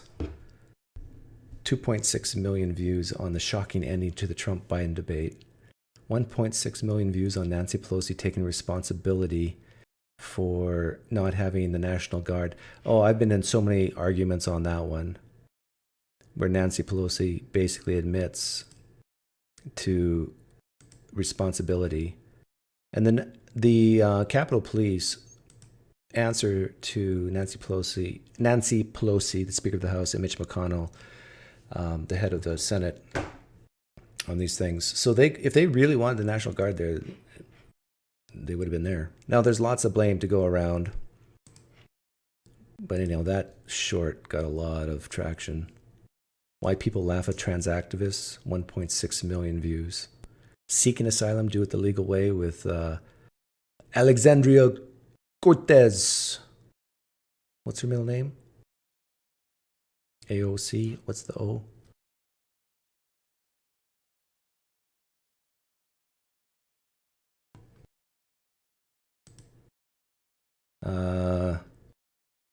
Yeah, I just made this today. I'll play this. In 2020, Biden was asked if he's had cognitive testing, and his answer was, well, take a listen here. Are you a junkie? What do you say to President Trump?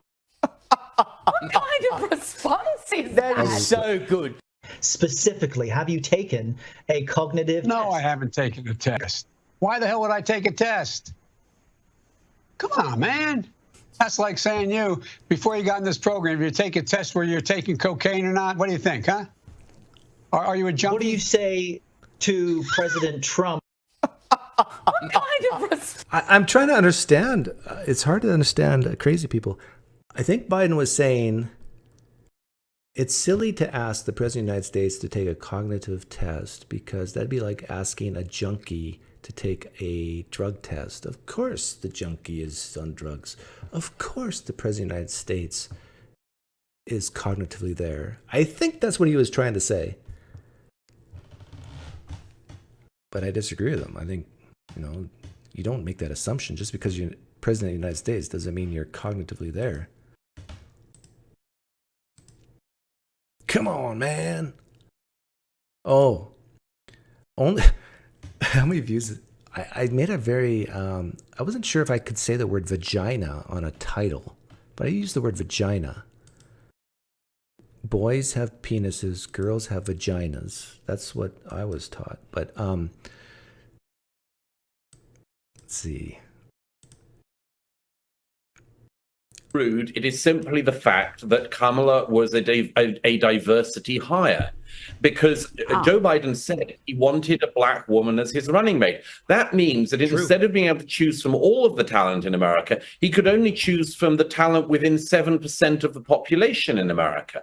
And, you know, as I always say, if you live by DEI, you'll die by DEI. Because now they have this hugely unpopular figure, the vice president, who has no meaningful achievements to her name in her years in office.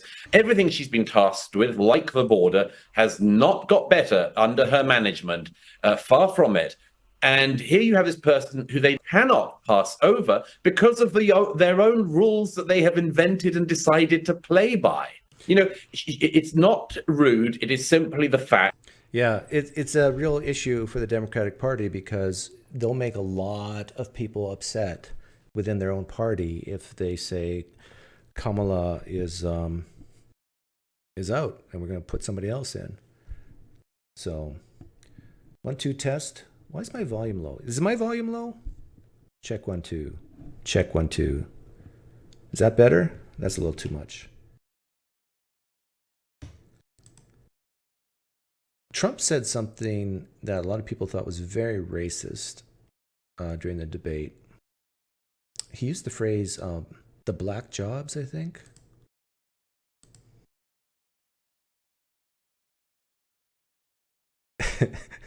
and Shannon Q, I love picking on her because she tends to get triggered easily, said, let me bring it up. Shannon Q is another YouTuber whose partner is a fellow Mennonite from Canada. Apologia. I thought this response is brilliant. She says, what the ever-loving F is a black job. What? And the first thing that came into my head was diversity. There are so many companies that will actually, I think a Disney manager was filmed on camera saying, Disney just comes and says, we're not looking to hire white men right now. So what are black jobs? So I said, gender studies professor? Question mark, DEI activist? A United Airlines pilot? United Airlines, the CEO has said, is now making classes to take unexperienced people and train them to become pilots and brag that it's 79% people of color and women of color. So that would be a black job, right? United Airlines pilot working for Disney. So if you think that what Trump said is, a little racist, then you got to say, well, maybe black jobs that these companies are using DEI to get more people of color in. Maybe that's a little racist too. There you go.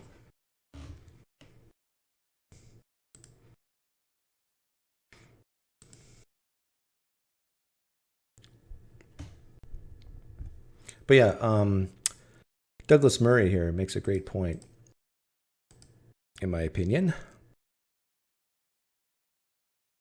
that when Joe Biden picked his vice president, he basically came out and said, I'm considering 4 black women. He wasn't considering, see here, Washington CNN, I think this is 2019, maybe early 2020. No, it had to be 2019, right? Considering 4 black women to be his running mate. Well, there's 15% black people in the United States, roughly. Half of them are women, roughly. Half of them are too young or too old to run. Like, he said 7%, but it's probably closer to 3%. And then how many of them are interested in politics?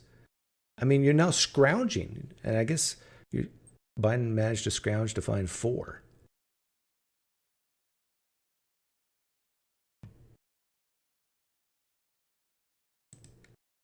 This is why DEI is a bad idea. One reason why.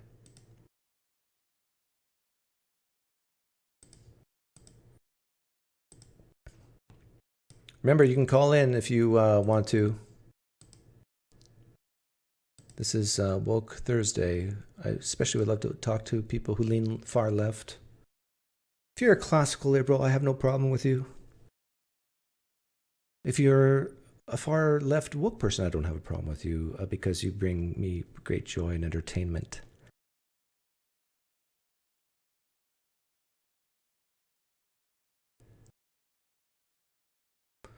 Yeah. Are reparations practical or moral? I made a short on reparations. What's his name? Byron, Republican from Florida. Byron Donalds.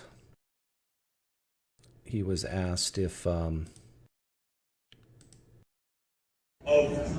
reparations are a good thing, or does he support them? I don't believe in reparations. I don't. Good. Next. Well, then you don't believe in the black community. That's. Yeah, to me that is ignorant thinking. That particular individual who said that, I think, is stupid. That particular individual is stupid. If you say, if you're against reparations, that means you're not a part of the black community. How dare you think different and call yourself a person in the black community? All black people in the country, how many of them are actually descendants of slaves? Because you've had a lot of immigration over the last 100 years in America. Am I eligible for reparations right now? I would say the answer is no, I'm not. Because my family is from Jamaica. My father's Panamanian. His grandparents were born in Panama. My father immigrated to the United States. So does that make me eligible? So you got to go through all of that. So yeah. Reparations would be a logistical nightmare. Are you saying if the main purpose of reparation was to atone for the sins of our forefathers, the travesties that occurred, we got to make things right? If that's the argument, then yeah, you should compensate those who were affected by slavery. Who were affected by slavery? Well, guess what? Not this black man. My daughter and my son, if they were walking in the mall and someone were to ask, are those people white or black? They would say, my children are black. Are they black? Are they reparations black? No. And then Byron Donalds makes another great point here. If you're going to talk about reparations, today what you're talking about is taking money from other Americans. 2/3 of the American people did not go to college. Is it okay for Joe Biden to say, well, we're going to forgive student loans, even though 2/3 did not go to college? Is it now the debt burden of the 2/3 of the American people that did not go? I will tell you the answer is no. Yeah, I was thinking about this. Is this a good analogy? What do you guys think? Is this a good point? You're saying that, hey, if everybody went to college, and if it was like a system where everybody got to go to college for free, then you might have an argument. But what we're seeing here right now in the United States of America is some students graduate from high school. They might go to trade school for a year, but a lot of them just start working and learn on the job and start making pretty good money. Like within 5 years, maybe they're making $60,000 a year. And then the people who chose to go to college and incur a bunch of debt, let's say $100,000 worth of debt, why ought the tax-paying person who chose not to go to university but instead make money, pay taxes, why should they pay for your college? Why? Because it makes a better society? Well, the guy who graduate from high school and start a job, isn't he benefiting society more than that college kid? I say yes, at least in the short term.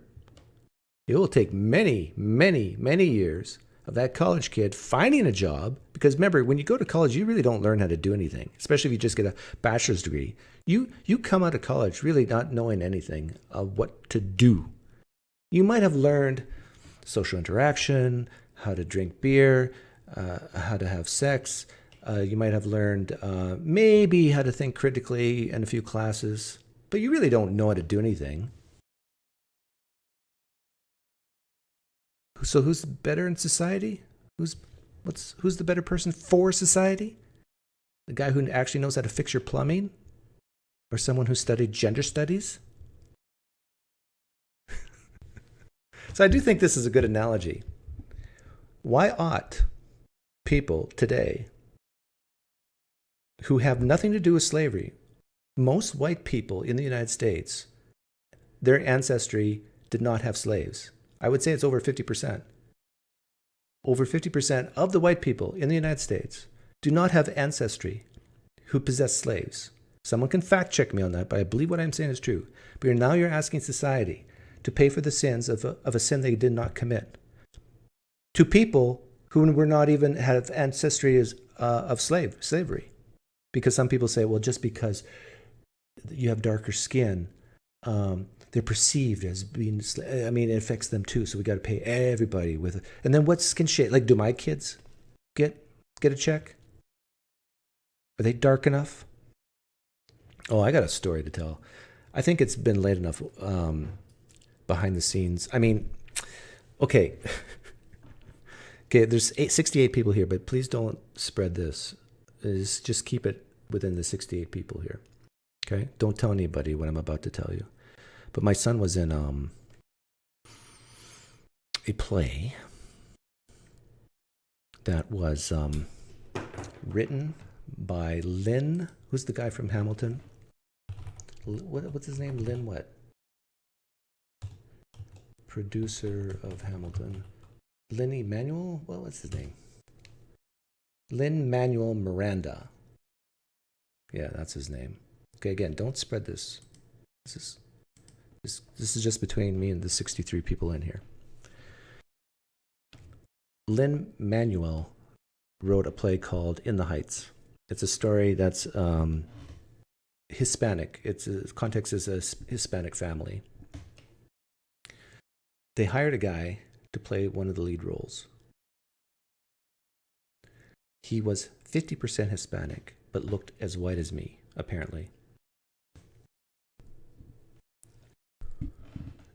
Lin-Manuel found out about it. This tiny community theater production. They bought the licensing rights and all this, but Lin-Manuel found out about it and said, gotta go. This guy, kid, young guy, fired. Because Lin-Manuel said, you cannot produce the show with a white guy in it. Okay? Even though this white guy was half Hispanic, and it's a Hispanic show, musical. Then they called my son, who has zero Hispanic background, but looks Hispanic because he has a bit darker skin. He could look my son could look Mexican. He could look Spanish. He's exotic. He could look. You could put him on almost any ethnicity. And anyhow, so they hired him because he looks right for the part. Isn't that ironic?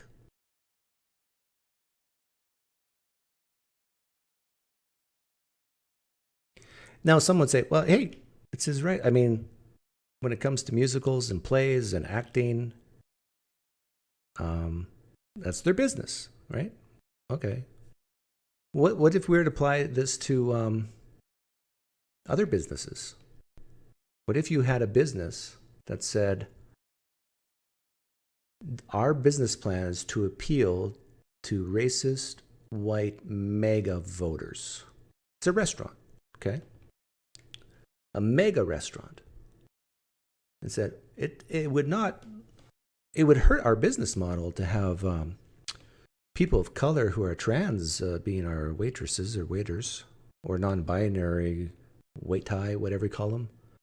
I mean, so we got to hire just white, very attractive females, because that's what mega voters like. And don't say it's discrimination, because this is part of our business plan. Just like it's part of the business plan of these musicals that feature Hispanic, Latina people, whatever. I would love to see that go to court and have. I'd be very curious to see how the Supreme Court would rule on something like this. because I think the Supreme Court ruled on the Hooters case, right? And said that it was part of their business plan to have Hooters at Hooters. But I think Hooters has toned it down a bit and now are hiring guys as well. Does Linda, what's the heck is his name? Does he have casting power over all his production show? Yeah, Jamie, I think he does. I think Lin-Manuel Miranda can say no to anybody who uses who's licensed his stuff. He has veto power. They have rules, and if you don't follow the rules, he can veto.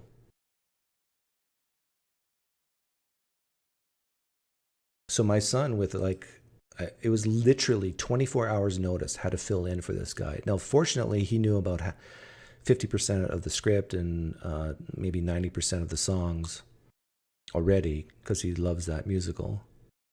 But he had to come in at a moment's notice and take over for this guy.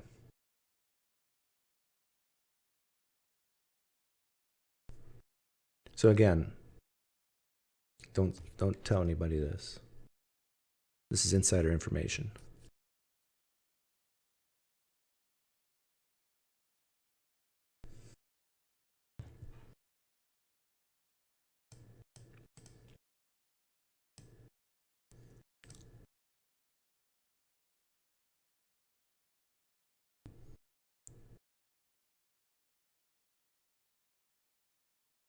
Yeah. It's been fun. It's been a fun week. Oh, I want to play this. You guys remember Mitt Romney? It's ironic that a Mormon who wears fancy underwear can teach Democrats how to think on some issues. To their lower employee.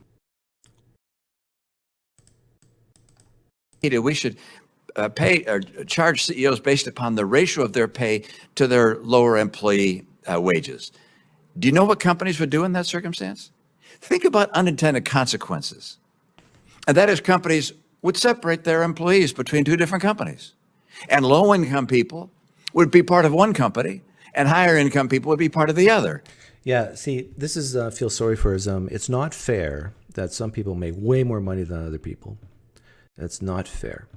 And so people who lean left, this is at a congressional hearing with some expert, in quotes. So he's talking to some expert here who leans left. And Mitt Romney has correctly pointed out that in a free country, you have to allow people to earn what people are willing to pay. That's just the way it works.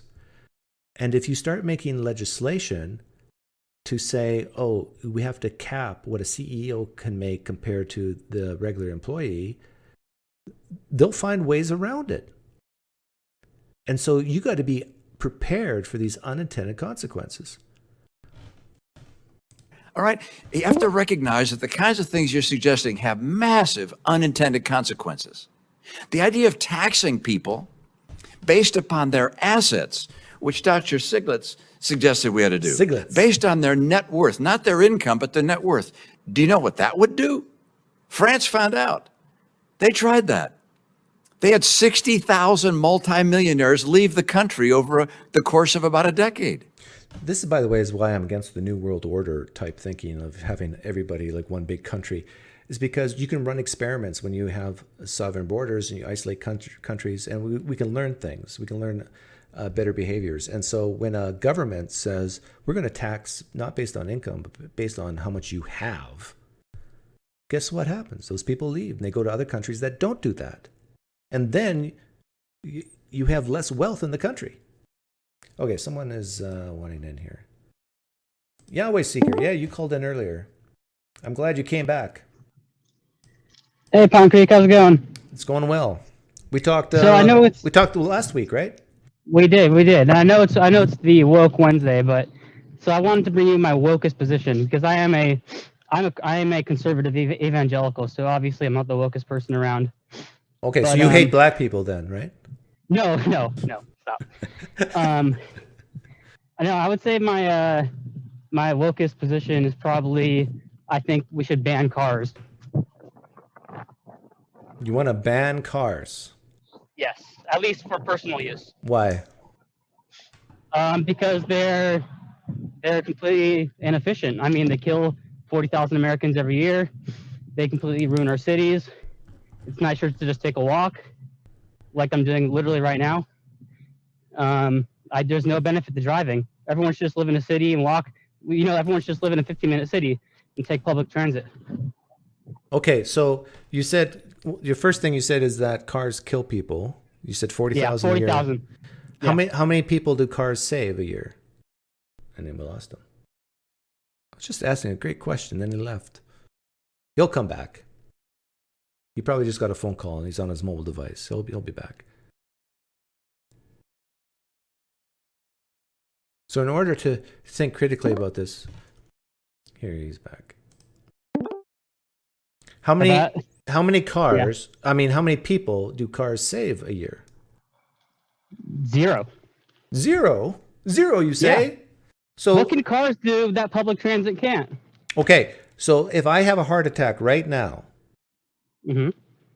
and the closest bus stop to me, I think is, I don't even know where the bus stop. I live in a I live in a gated community, right? Well, that's a problem. If you had a heart attack, you should call 911, and there would be a professional ambulance there within seconds. Whoa. If you lived what? In a 15-minute. A what will professional. That's why I said we need to ban personal cars. Oh, so you just want the government to be able to drive cars, the state and federal government to drive vehicles, and the church. And the church. You're an elitist. You're an elitist. Of course. Next thing you're going to say that only police officers should have guns. No, that's where this is headed. Well, why do you think 40,000 Americans should die every year just so that you can get your drive-through McDonald's, Doug? You think that... Help. I'm being dead serious. I know you are. You're sacrificing convenience for lives. Okay, let's go meta here. Why do you think, if what you're saying is so obviously true, why do you think people want, knowing that they could die going into a car, why do they do it? Because they don't think it's going to happen to them. No, they do think it can happen to them, but why do they still do it? I think most people, if they've taken their license, they got their license, some of them watch these videos when they do driver's ed of people, the crashes and deaths. They see this. They scare kids with this. Yeah. Given that the vast majority of people know the risks of driving a car, why do they do it? Poor risk assessment. So let me ask you this: if you died on your way to poor McDonald's, risk assessment?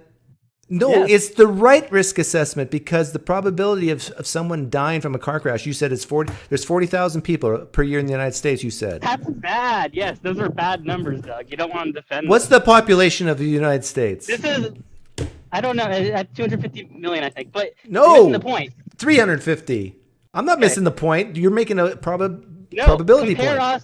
Compare that 40,000 number, though, to other civilized countries, and it's nothing touching that. So why are we so bad at this? You want to hear the percentage? There's a 0.001% chance you will die in a car crash. 0.001% chance you'll die in a car crash. 40,000 divided by 3. Well, okay, let me ask you this. What's more important?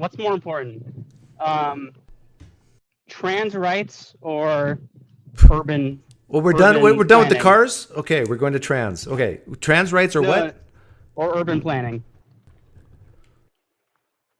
What is more important, trans rights or urban planning? Yes. Urban planning. Okay, I agree. So why is urban planning not talked about in our politics, but trans rights is 24/7? It's not 24/7. Most people don't talk about trans rights. Most people don't care about trans people. This is why trans people get upset, because they want, please care about me. Okay. And urban planning is talked about. It was talked about in the debate. They didn't use the phrase urban planning, but the Biden administration brags about the $1 trillion spent on infrastructure, which is urban planning. A lot of it. Okay. By the way, Doug, can I ask you what were you a KJV only type of guy when you were Christian? No. What was your preferred translation? Did you use like a woke translation like the NSRV? No, I think I used NIV. Hang on. I got my original Bible still here. I think it's NIV. It is NIV. You know what the NIV stands for, right? What? That's the New Idiots version. New Idiots version. Well, I call it the NIV MOUSE. What is that? Mickey Mouse MOUSE. Okay. You know what, Doug? You should have You're a weird guy. You sound like you're very conservative on one hand, but wacko crazy liberal on the next. Well, I used to be a Marxist-Leninist communist, so I'm kind of making my way out of that. So maybe I will shed all of these. Yeah. So I'm still hanging on to kind of parts of that, I guess. You need to find yourself a nice conservative young woman and get married. Oh, I'm already married. Oh, is she conservative? She is apolitical, and she just will tolerate whatever I say. Just because you're the man of the house, right? Right. She has to go. She has no other choice, really. She has to go with it. It's complementarianism. So. Anyhow, anyway, it was great talking. Yeah, you gotta. What do you say to farmers? Getting back to the car thing, who live like miles between the houses. Like, are you against tractors too? Okay. No, well, I think you should have a special permit. It's like owning a gun in Canada or something. I want it to be that regulated. You want a permit to own a tractor? Yes, because you can. Yes, it's a weapon. How about, do you need a permit to grow a garden, like a weed tiller, like the hand? Yeah. No, you're okay. You can do that. Oh. Anything that's gonna drive on the roads should be regulated. Anything that drives. Well, it is already. It's called license registration. Yeah, much. Okay, do you feel safe going on? Because you're from Canada, but do you feel safe on American highways? Some highways yes, some highways no. Yeah, I'm sure you don't. But There's a lot of highways here. Okay, but get this, Yahweh, you're not going to believe this. I'm 53 years old, and I almost hesitate saying this because I'm going to get in an accident tonight or tomorrow. But I've never been in a car. Oh, hang on, no, that's false. I've been in one car wreck in 53 years, and it was zero my fault. Someone ran a red light and hit me, and I still blame myself for not seeing it happen before it happening. But they were. Cited. So here's what I find, Doug. A lot of when I bring this up to Americans, Canadians, they don't like the sound of this, and I think it's because they're scared of public transit. I think they're scared of getting stabbed by a crazy person. Okay. Here's a street epistemology type question for you. What if more people died from being killed on public transit than from driving their own car? Then you would reverse positions? That's not true, but if that was true, then yes. Okay, thank you. Yes.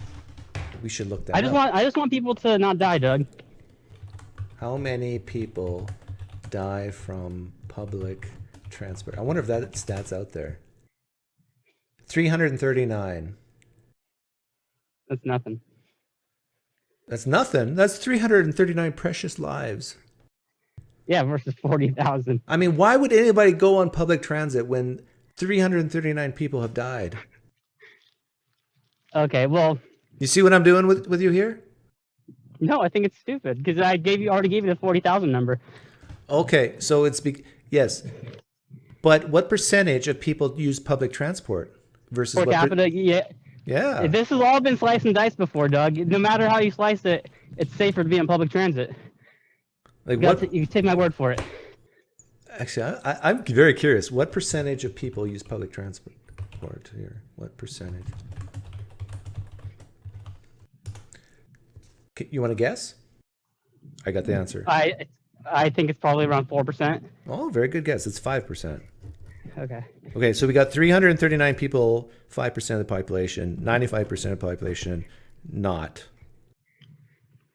Ooh, I think it's going to come out. Well, I think you're still going to win, but it's not as bad as you think it is. Well, Okay, here's the. Would you rather get stabbed by someone, or would you rather get into a fatal car accident? Do I die instantly? Stabbed. Yeah. Exactly. Yeah. But it depends on the, like, if when you say fatal accident, that means you're dead. Stabbing doesn't mean you're dead, right? So you're basically asking me would I rather be in a situation where I die or a situation where I won't die? You see how silly that question is? Well, I guess so. That's okay. You're learning. You'll get better as time goes on. Yeah. Yeah. Anyhow, thanks for calling in. All right, Doug. Thank you. See ya. Oh my.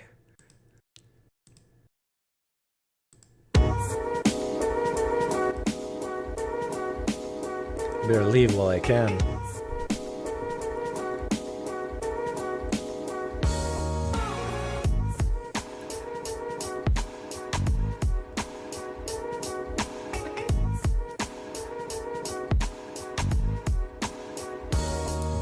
But yeah, to make the streets safer, I would actually raise the age instead of 16, 18, and lower. If you're over, I don't know, 70 years old, if you're collecting Social Security, I think you should have to go for an annual cognitive test, eye test, to maintain your driver's license. We got too many young people and too many very old people on our roads. Like, seriously, do you really want Joe Biden driving his Corvette in your city? The answer is no. Can you imagine Joe Biden driving his Corvette going, turn left now.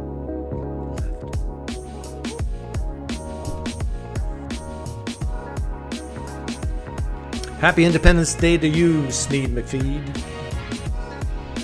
I should make a short on the military power of the United States for Independence Day. The planes, the tanks, the subs, aircraft carriers.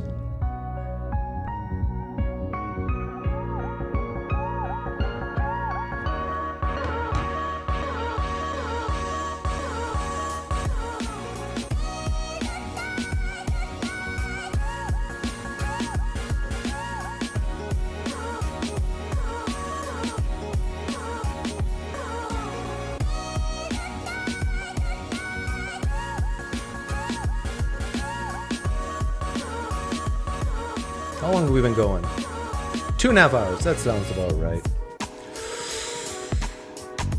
Poof. My apologies to President Joe Biden.